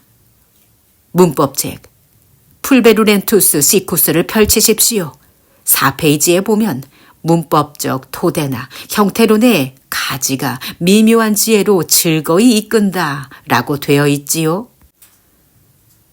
캐스피언은 그때부터 점심시간까지 명사와 동사에 관해 공부했지만 마음이 몹시 들떠 머릿속에는 아무것도 들어오지 않았다. 캐스피언은 코넬리우스 박사가 머지않아 더 많은 이야기를 해줄 생각이 아니라면 그런 얘기를 꺼내지도 않았을 거라고 확신했다. 그 기대는 어긋나지 않았다. 며칠 후 박사가 말했다. 오늘 밤에 왕자님은 천문학을 공부하실 겁니다. 한밤중에 2개의 고귀한 행성 타르바와 알람빌이 서로 1도 간격을 두고 지나치게 됩니다. 전체의 이러한 접근은 200년 만에 처음 일어나는 일이며 왕자님께서 살아계시는 동안 다시는 볼 수 없는 현상입니다. 오늘은 평소보다 좀 일찍 잠자리에 드시는 편이 좋겠습니다. 2 행성이 접근하는 시간이 가까워지면 제가 깨워드리죠. 이 말은 캐스피언이 그토록 듣고 싶어 했던 옛 나니아 이야기와는 아무 상관도 없는 듯 했지만 한밤중에 일어나는 일은 언제나 흥미로워서 어느 정도 마음이 들떴다. 그날 밤 잠자리에 들자 캐스피언은 도무지 잠이 올 것 같지 않았다. 하지만 금방 잠에 골아 떨어졌다. 몇 분도 채 되지 않은 듯 싶은데 누군가 살며시 흔드는 것을 느꼈다. 캐스피언이 침대에서 일어나 보니 방 안 가득 달빛이 휘황했다. 침대 곁에는 손에 작은 램프를 든 코넬리우스 박사가 두건이 달린 긴 옷을 걸치고 서 있었다. 캐스피언은 퍼뜩 오늘 밤에 무엇을 하기로 했는지 떠올라 벌떡 일어나 옷을 입었다. 여름밤인데도 생각보다 쌀쌀한 기운이 느껴졌다. 박사가 자기 것과 같은 긴 옷을 걸쳐주며 따뜻하고 부드러운 반 장화를 건네주어서 캐스피언은 무척 고마웠다. 둘은 어두운 복도를 지날 때 눈에 띄지 않도록 긴 옷을 온몸에 단단히 두르고 소리나지 않게 신발을 신었다. 잠시 후 선생과 학생은 방을 나섰다. 캐스피어는 박사 뒤를 따라 수많은 복도를 지나 여러 층의 계단을 올라갔다. 드디어 두 사람은 작은 탑에 있는 조그만 문을 통해 함석 지붕 위로 나아갔다. 한쪽은 총안이 있는 흉벽이었고 다른 쪽은 가파른 지붕이었다.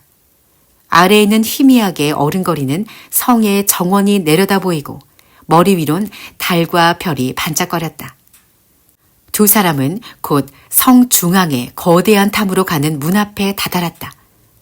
코넬리우스 박사가 문을 열자마자 둘은 꼬불꼬불하고 어두운 탑의 계단을 오르기 시작했다. 캐스피어는 이제껏 이 계단을 올라가도 좋다는 허락을 받은 적이 없었던 터라 점점 더 흥분했다. 계단은 길고 가팔랐지만 탑 지붕에 다다라 한숨 돌리고 나자 캐스피아는 힘들여 올라온 보람이 있는 곳이라고 생각했다. 저 멀리 오른쪽으로 서쪽 산맥이 희미하게 보였고 왼쪽에는 어슴풀에 빛나는 큰 강이 자리 잡고 있었다. 세상이 어찌나 고요한지 큰 강에서 1km쯤 떨어져 있는 비버댐의 폭포 소리까지 들릴 정도였다.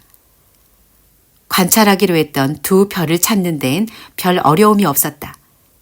두 별은 남쪽 하늘에 나지막히 떠 있었는데 마치 두 개의 작은 달처럼 환히 빛나며 서로 바짝 붙어 있었다. 캐스피어는 겁먹은 목소리로 물었다. 두 별이 곧 충돌하나요? 박사가 속삭이듯 대답했다. 아닙니다, 왕자님. 하늘의 위대한 신들께선 저 별들의 움직임을 훤히 알고 계시니 걱정 마십시오. 잘 보세요. 저 별들의 만남은 곧 행운이 있을 징조입니다. 시름이 깃들인 나니아 왕국에 뭔가 좋은 일이 있을 거라는 뜻이지요. 승리의 신, 타르바가 평화의 여신 알람빌에게 인사를 보내고 있습니다. 둘은 곧 가장 가까운 지점에서 만날 겁니다. 나무가 가리고 있어서 속상해요. 별로 높진 않아도 서쪽 탑에서라면 더 잘 보였을 텐데. 코넬리우스 박사는 2분쯤 아무 말 없이 타르바와 알람빌 별만 바라보고 서 있었다. 그러고는 숨을 깊이 들이마시고 나서 캐스피언을 향해 돌아섰다. 왕자님이 지금 보신 것은 이 시대에 살아있는 그 누구도 보지 못했고 앞으로도 다시 볼 수 없는 광경이었습니다. 그리고 왕자님 말씀이 맞습니다. 좀 더 낮은 탑에서 봤더라면 더 잘 보였을 겁니다. 하지만 제가 왕자님을 이리로 모셔온 건 다른 이유 때문입니다. 캐스피어는 박사를 마주보았지만 박사의 얼굴은 두건에 가려 거의 보이지 않았다. 박사가 말을 이었다. 이 탑의 장점은 우리 밑에 여러 개의 빈 방과 긴 계단이 있고 계단 끝에 있는 문이 잠겨 있다는 점입니다. 그러므로 아무도 우리 얘기를 엿듣지 못합니다. 지난번에 해주지 않은 얘기를 지금 들려주실 건가요? 그렇습니다. 하지만 꼭 기억하실 일이 있습니다. 왕자님과 저는 여기 거대한 탑 꼭대기를 제외하곤 어디에서도 그런 얘기를 꺼내서는 안 된다는 것입니다. 네, 약속할게요. 계속하세요. 왕자님께서 들으신 옛 나니아 이야기는 모두 사실입니다. 나니아는 인간의 땅이 아니었습니다. 아슬란의 나라, 깨어있는 나무들과 눈에 보이는 나이아스들의 나라, 파우누스와 사티로스, 난쟁이와 거인, 여러 신들과 켄타우로스와 말하는 동물들의 나라였습니다. 캐스피언 1세께서는 바로 그들과 싸웠던 겁니다. 동물들과 나무들과 샘물을 침묵하게 만든 것도, 난쟁이들과 파우누스들을 죽이거나 내쫓은 것도, 이젠 그들에 대한 기억조차 없애려 드는 것도 다 왕자님 같은 델마르 사람들 짓입니다. 왕께서는 그 이야기가 떠돌지 못하도록 철저히 막고 계십니다. 그랬군요. 안 그랬으면 좋았을 텐데. 하지만 그 얘기가 전부 사실이라니 기뻐요. 비록 다 지난 일이지만요. 왕자님의 종족 대다수가 그 비밀이 유지되길 바라고 있습니다. 캐스피어는 박사를 쳐다보며 물었다. 그런데 박사님, 왜 나의 종족이라고 하시는 거죠? 박사님도 텔마르 사람이잖아요. 제가요? 아무튼 박사님도 인간이니까요. 제가요. 박사는 더욱 낮은 목소리로 되물으면서 캐스피언이 자기 얼굴을 달빛에 똑똑히 볼 수 있도록 모자를 뒤로 젖혔다. 그 순간 캐스피언은 진실을 깨달으며 왜 진작 이 사실을 알지 못했을까 싶었다. 코넬리우스 박사는 너무 작고 너무 뚱뚱한 데다 수염도 굉장히 길지 않은가. 그때 두 가지 생각이 캐스피언의 머리를 스쳤다. 하나는 박사님은 진짜 인간이 아니었어. 전혀 아니야. 박사님은 난쟁이야. 그래서 날 죽이려고 여기까지 끌고 올라온 거야. 하는 끔찍한 생각이었고, 또 하나는 아직도 진짜 난쟁이가 있구나. 드디어 만났어. 하는 신나는 생각이었다. 코넬리우스 박사가 입을 열었다. 왕자님의 추측대로입니다.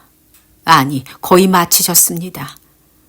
저는 순수한 난쟁이는 아닙니다. 제겐 인간의 피도 흐릅니다. 대전투에서 도망쳐 살아남은 많은 난쟁이들은 수염을 깎고 굽 높은 신발을 신고 다니며 인간인 척하며 왕자님 종족인 텔마르 사람들과 섞여 살고 있습니다. 저는 그들 중 하나인 반쪽짜리 난쟁이일 뿐입니다.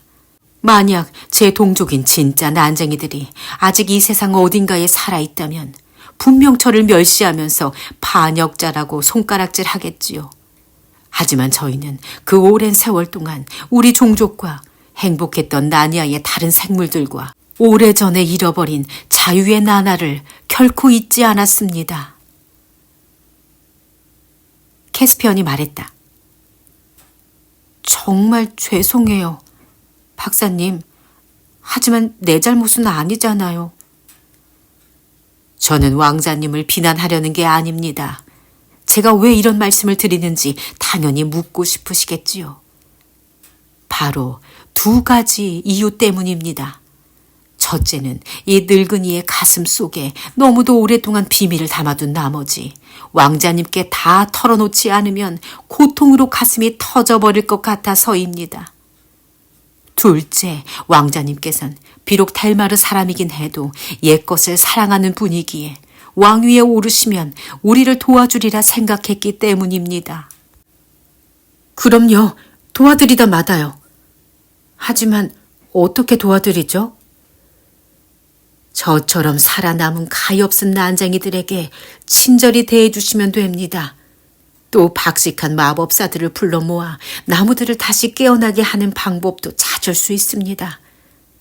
나라 안에 외진 곳이나 사람이 살지 않는 곳을 샅샅이 뒤져 파우누스나 말하는 동물 혹은 난쟁이들이 아직도 숨어 살고 있는지 알아보는 방법도 있습니다.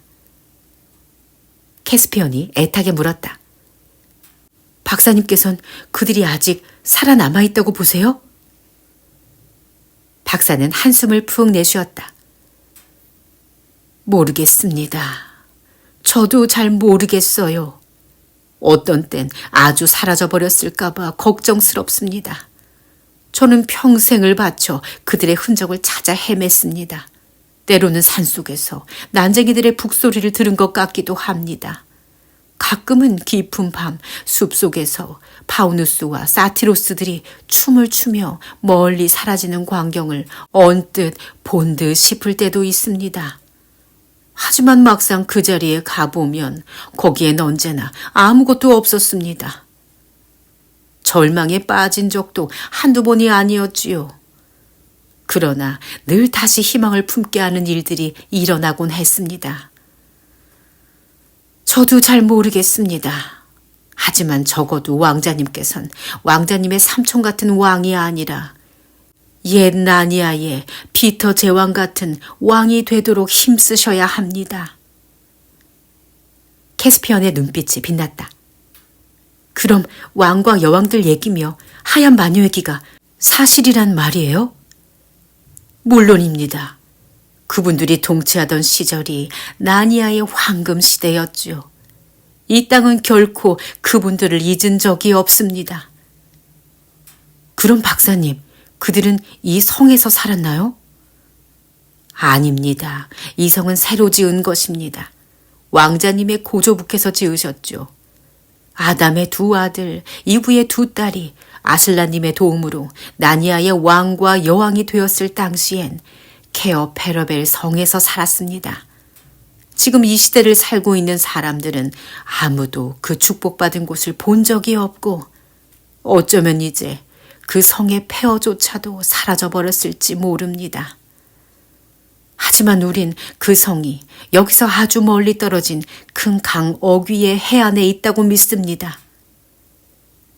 캐스피어는 멈칫하며 몸을 부들부들 떨었다.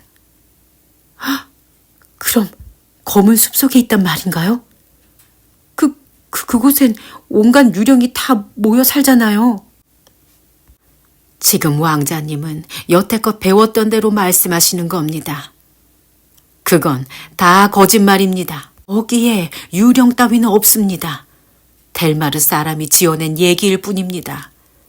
델마르의 왕들은 아슬란이 바다 너머에서 오신다는 숱한 얘기들을 똑똑히 기억하고 있기 때문에 바다를 끔찍히도 무서워합니다. 바다엔 얼씬도 안 하려고 하고 다른 사람들이 얼씬거리는 것도 꺼려했습니다. 그래서 국민들도 해안에서 멀리 떨어져 있게 하려고 온 나라의 숲이 무성해지도록 내버려 둔 겁니다. 그리고 왕들은 옛날의 나무들과 싸운 경험이 있기 때문에 숲을 두려워합니다.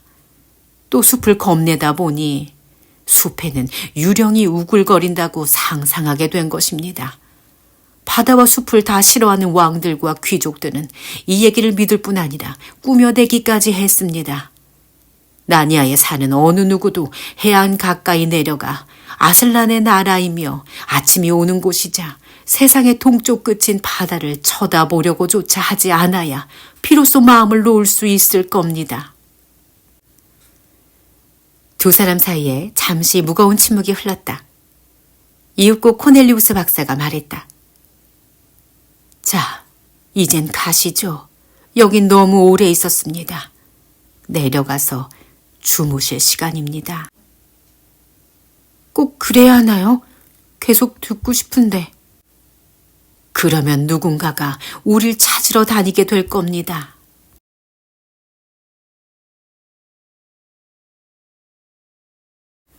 5. 산속에서 겪은 캐스피언의 모험.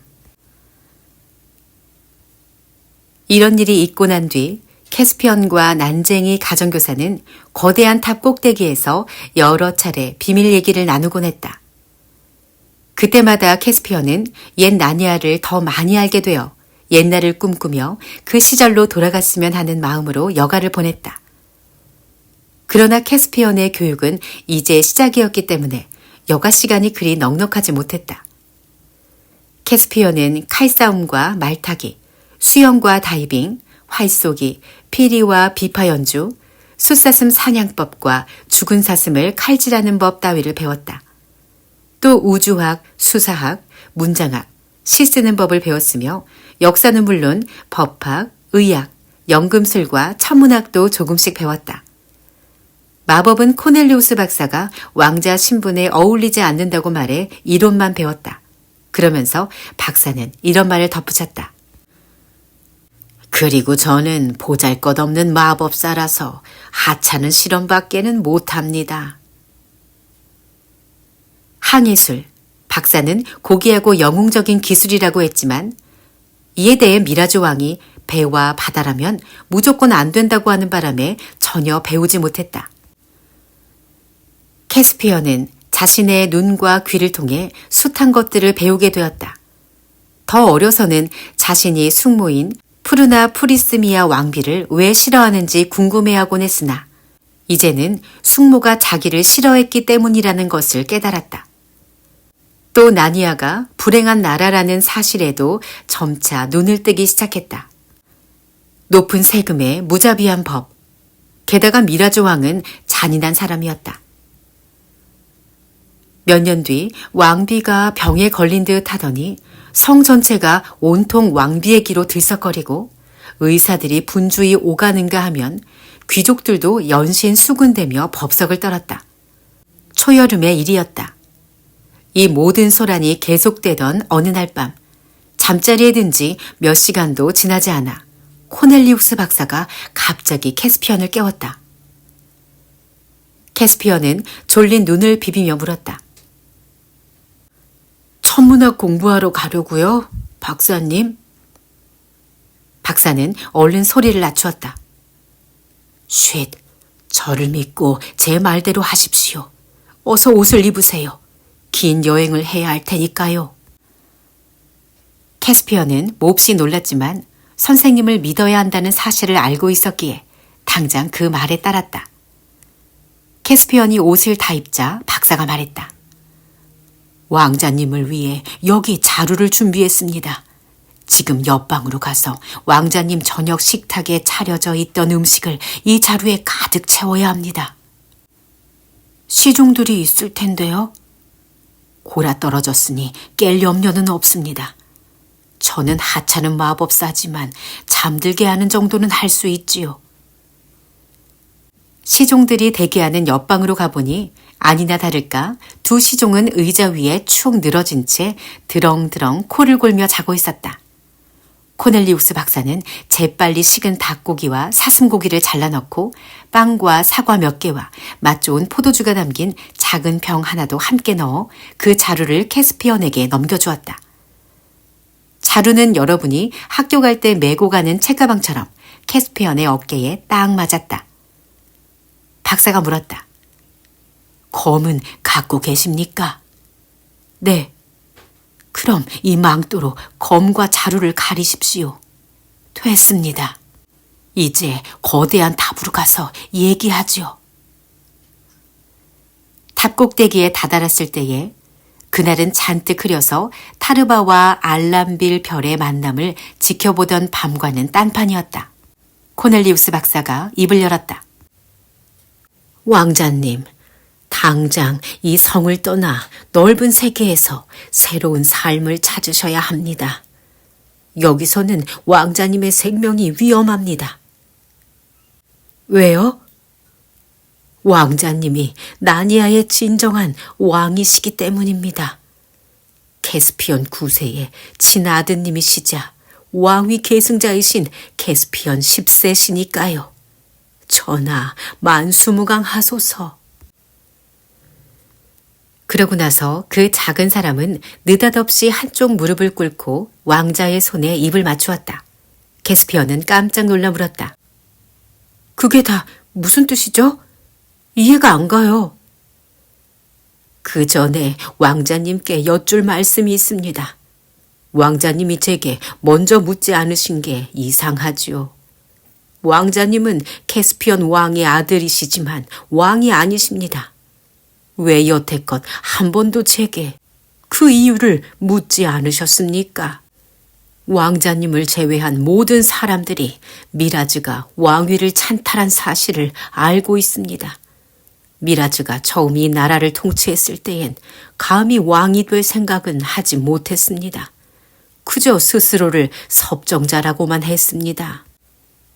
그때 선량한 왕비이시며 텔마르 사람으로선 유일하게 저를 아껴주셨던 왕자님의 어머님께서 돌아가셨습니다.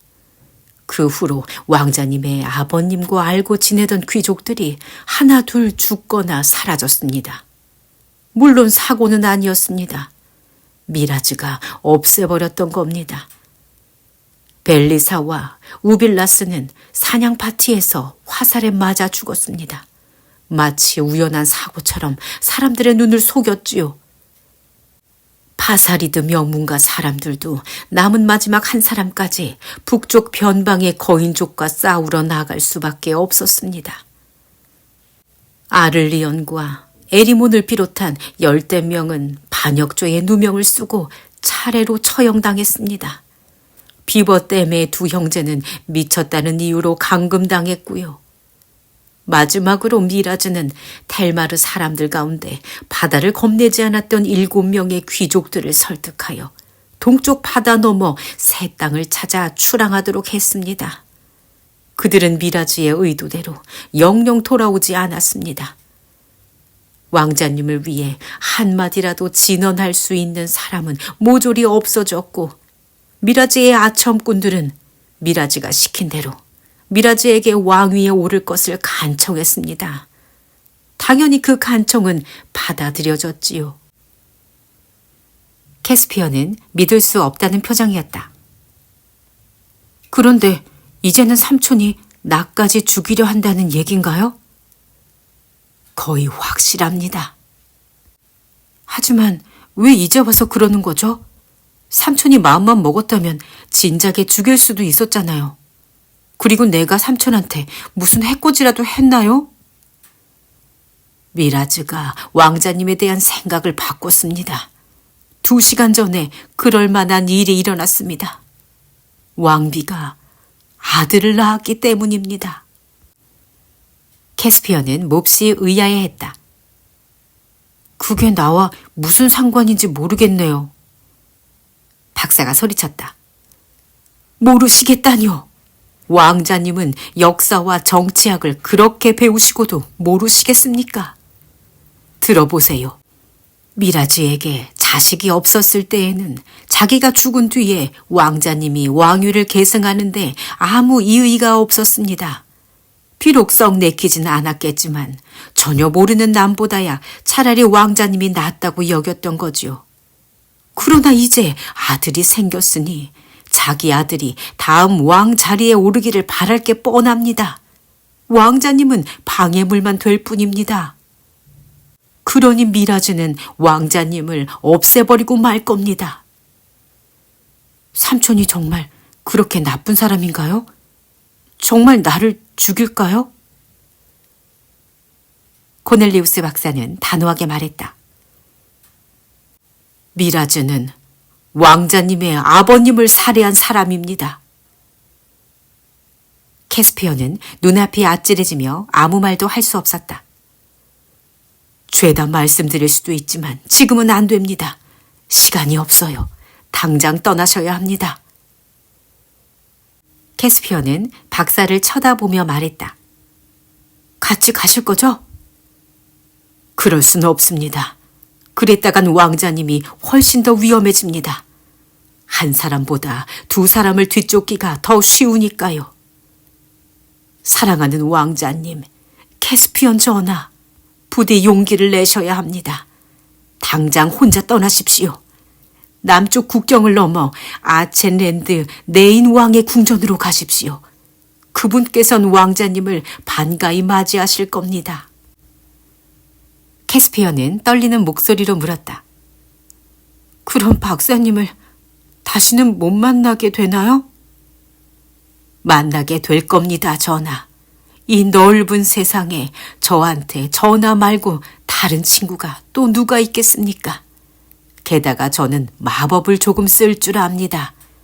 지금은 빨리 움직이는 게 최우선입니다. 가시기 전에 여기 2가지 선물을 드리겠습니다. 이 작은 주머니엔 금이 들어 있습니다. 사실 이 성의 보물은 모두 전하의 것이어야 마땅합니다만, 그리고 여기 아주 귀한 것이 있습니다. 박사는 캐스피언의 손에 뭔가를 쥐어주었다. 어두워서 잘 보이지는 않았으나 감촉으로 보아 뿔 나팔임을 알 수 있었다. 이건 나니아에서 가장 위대하고 신성한 보물입니다. 젊은 시절에 저는 이것을 찾기 위해 수도 없이 주문을 외우고 온갖 고통을 겪었습니다. 이것은 수잔 여왕이 가지고 있던 마법의 뿔나팔로 나니아의 황금 시대 말기에 그분이 사라지면서 남기고 가신 유물입니다. 전설에 따르면 이 뿔나팔을 불면 누구든지 신비한 도움을 받을 수 있다고 합니다. 얼마나 신비한 힘을 가졌는진 아무도 모릅니다만 어쩌면 과거로부터 루시 여왕과 에드먼드 왕과 수잔 여왕과 피터 제왕을 불러오는 힘을 가졌을지도 모르지요. 그래서 그분들이 모든 걸 제자리로 돌려놓으실지도 모릅니다. 또 어쩌면 아슬란님을 부를 수 있을지도 모릅니다. 캐스피언 전하, 이걸 항상 몸에 지니고 계십시오. 하지만 정말 다급할 때만 쓰셔야 합니다. 자, 이제 어서 서두르십시오. 탑 맨 밑에 정원으로 통하는 작은 문을 열어놓았습니다. 우린 여기서 헤어져야 합니다. 나의 말, 데스트리어를 타고 갈 수 있을까요? 말은 벌써 안장을 얹고 과수원 구석에서 왕자님을 기다리고 있습니다. 코넬리우스는 꼬불꼬불한 긴 계단을 내려가면서 이런저런 말을 계속 속삭였다. 캐스피어는 마음이 착잡했지만 모든 충고를 깊이 새기려고 애썼다. 어느새 정원의 상쾌한 공기가 몸에 와닿았고 캐스피어는 박사와 뜨거운 악수를 나눈 뒤 잔디밭을 가로질러 달려갔다. 데스트리어가 히힝거리며 반기는 소리가 들렸다.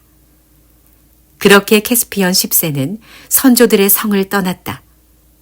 캐스피언은 고개를 돌려 새 왕자의 탄생을 축하하며 폭죽이 치솟는 광경을 바라보았다.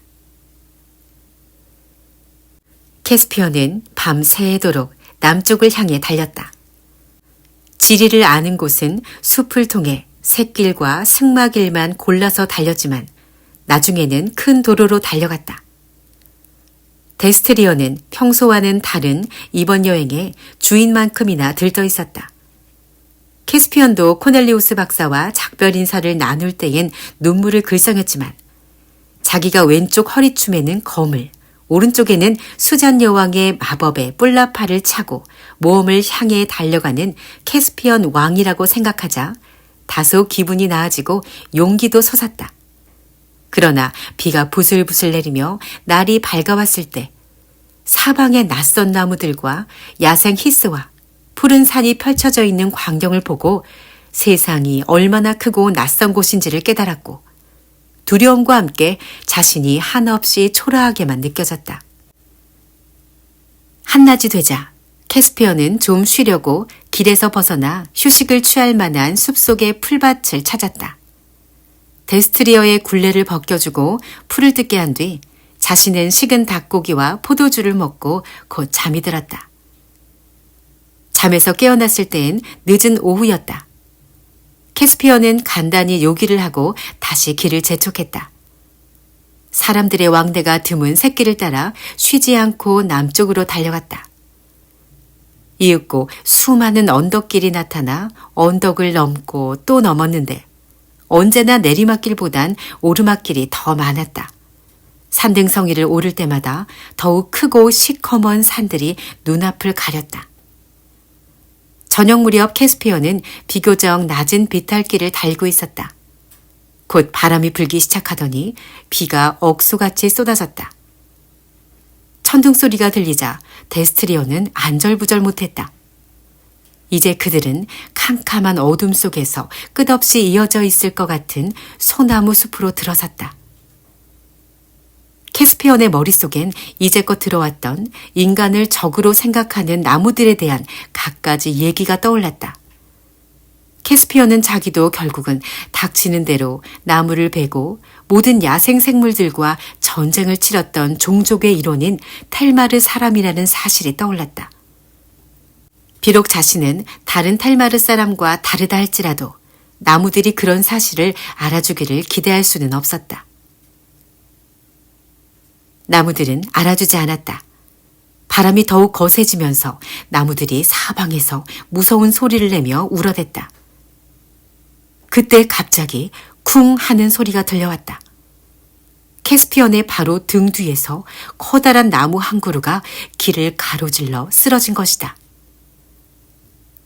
캐스피언은 말의 목을 토닥이며 말했다.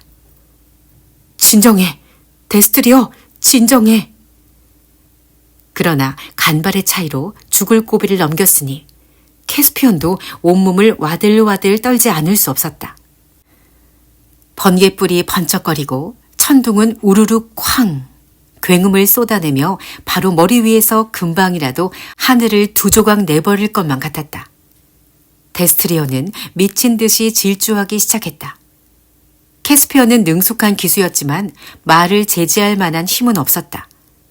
말등에서 떨어지진 않았으나 말이 난폭하게 질주하는 동안엔 자신의 목숨도 바람 앞에 촛불처럼 위태롭다는 사실을 알고 있었다. 달리는 그들 앞으로 어스름 속에 서 있던 시커먼 나무들이 불쑥불쑥 덮쳐왔고 그때마다 간신히 나무들을 피해 빠져나갔다. 순간 너무나 갑작스럽게 아픔을 느낄 겨를도 없이 무언가가 캐스피언의 머리를 세게 때렸고 캐스피언은 곧 정신을 잃고 말았다. 캐스피언이 정신이 들었을 땐 어느 모닥불 옆에 누워 있었다. 머리는 빠개질 듯이 아팠고 팔다리도 욱신거렸다. 바로 곁에서 두런두런 얘기 소리가 들렸다. 한 목소리가 말했다. 자, 이제 녀석이 깨어나기 전에 놈을 어떻게 할 건지 결정해야 해. 다른 목소리가 말했다. 죽이자. 살려두면 안 돼. 우릴 배신할 거야. 또 다른 목소리가 말했다.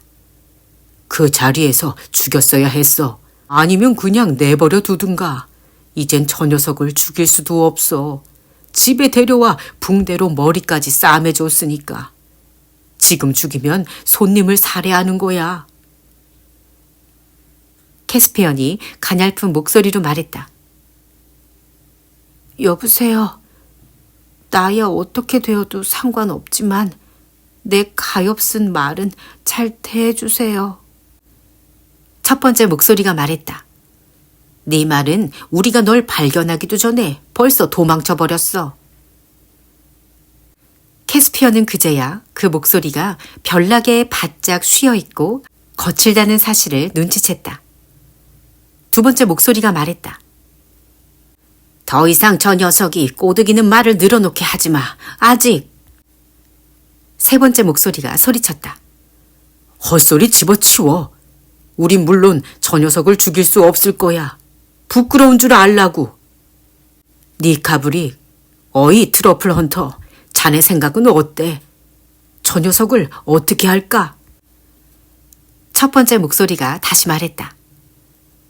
일단 마실 것부터 줘야겠어. 아마 첫 번째 목소리가 트러플 헌터인 모양이었다. 그때 한 어두운 형체가 침대 쪽으로 다가왔다. 캐스피오는 팔 같은 것이 자기 어깨 밑으로 쑥 들어오는 것을 느꼈다.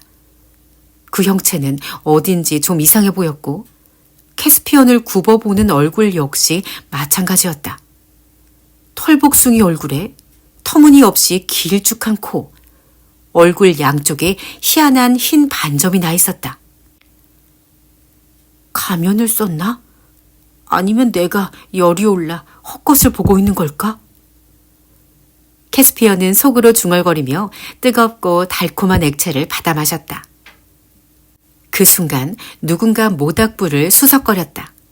그 바람에 불길이 확 치솟으며 갑작스런 불빛에 캐스피언을 들여다보고 있던 얼굴이 환히 드러났다. 캐스피언은 너무 놀라서 하마터면 비명을 지를 뻔했다. 그것은 사람의 얼굴이 아니라 바로 오소리의 얼굴이었다.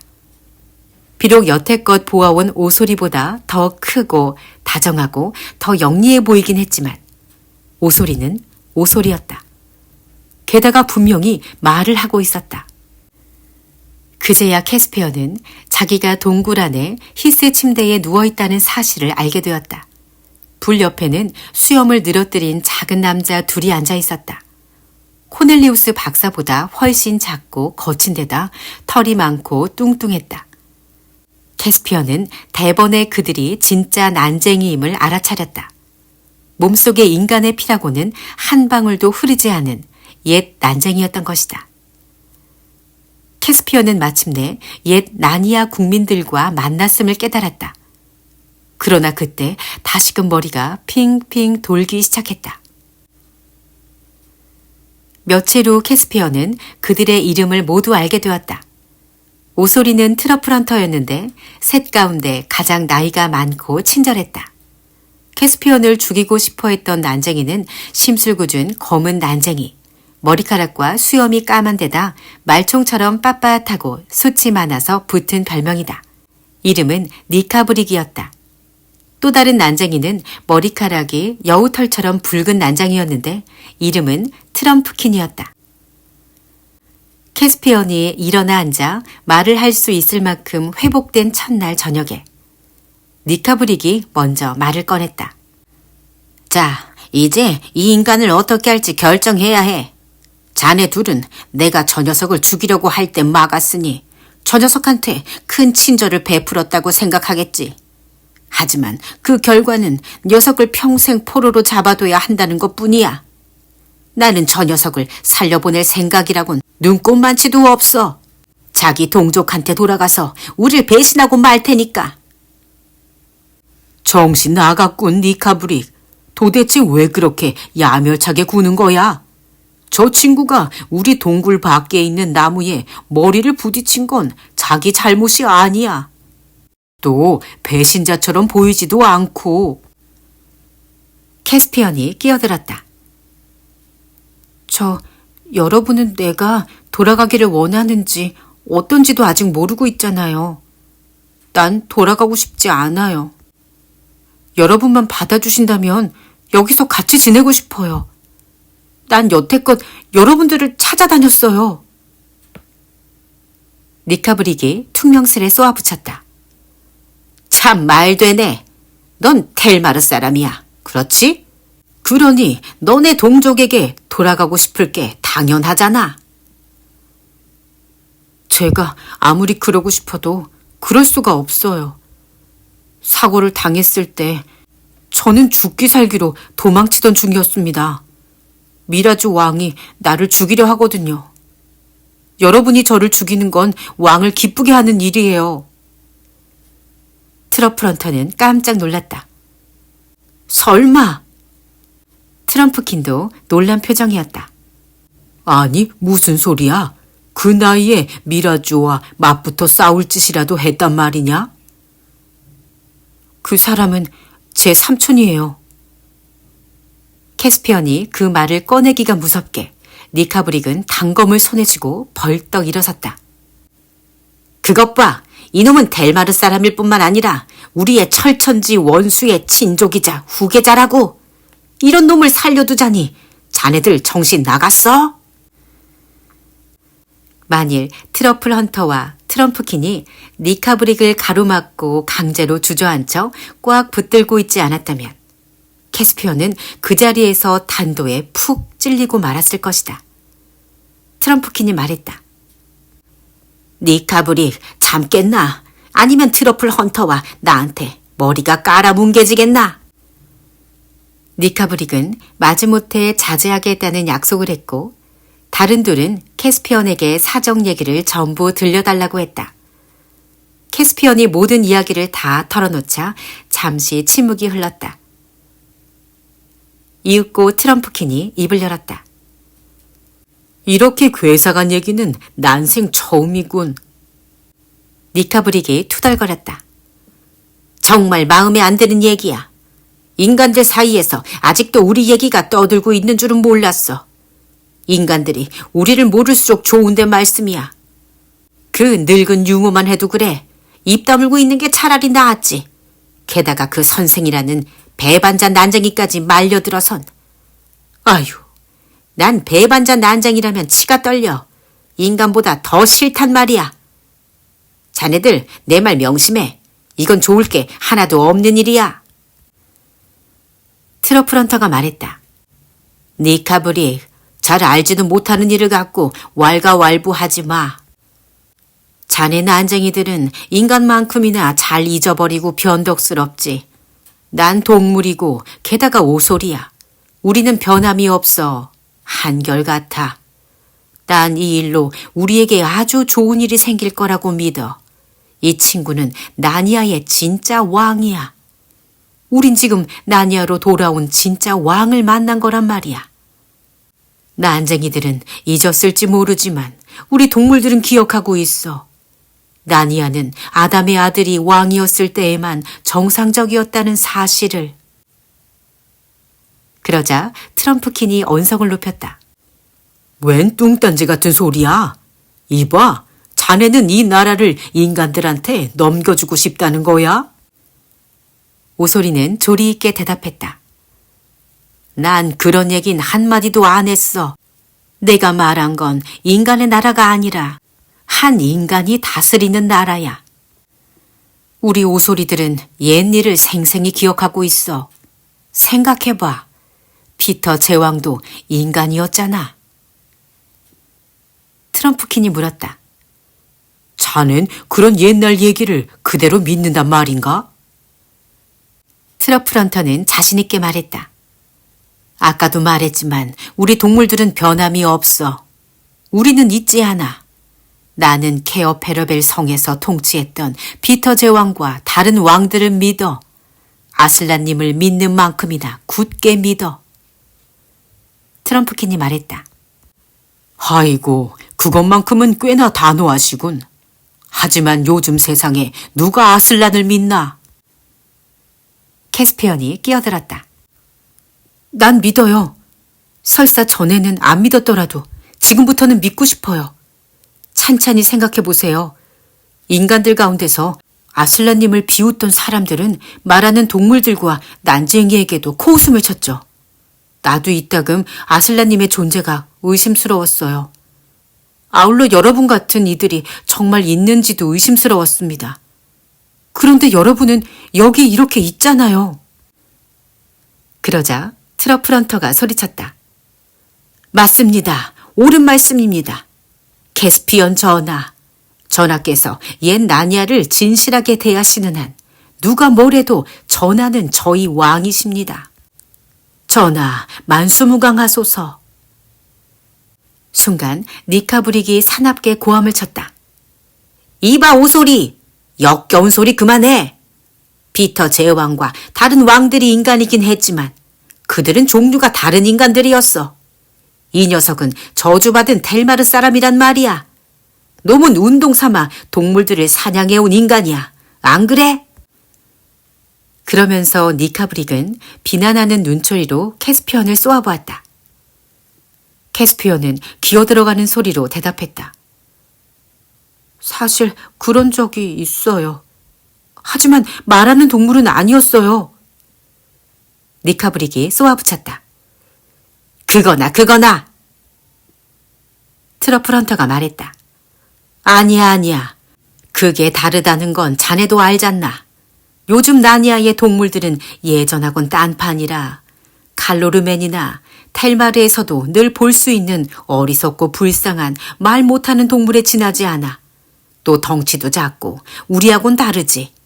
반쪽짜리 난장이들이 자네들과 다른 것보다 훨씬 심하단 말일세. 그 뒤로도 더 많은 얘기들이 오갔지만 결국 캐스피언이 계속 머물러도 좋다고 결정을 보았다. 게다가 그들은 캐스피언이 바깥 나들이를 할 수 있게 되면 곧바로 트럼프킨이 다른 이들이라고 부르는 친구들을 만나게 해주겠다고까지 약속했다. 인간이 살지 않는 이 지역에는 옛 나니아의 다양한 창조물들이 아직도 숨어 살고 있는 게 확실했다.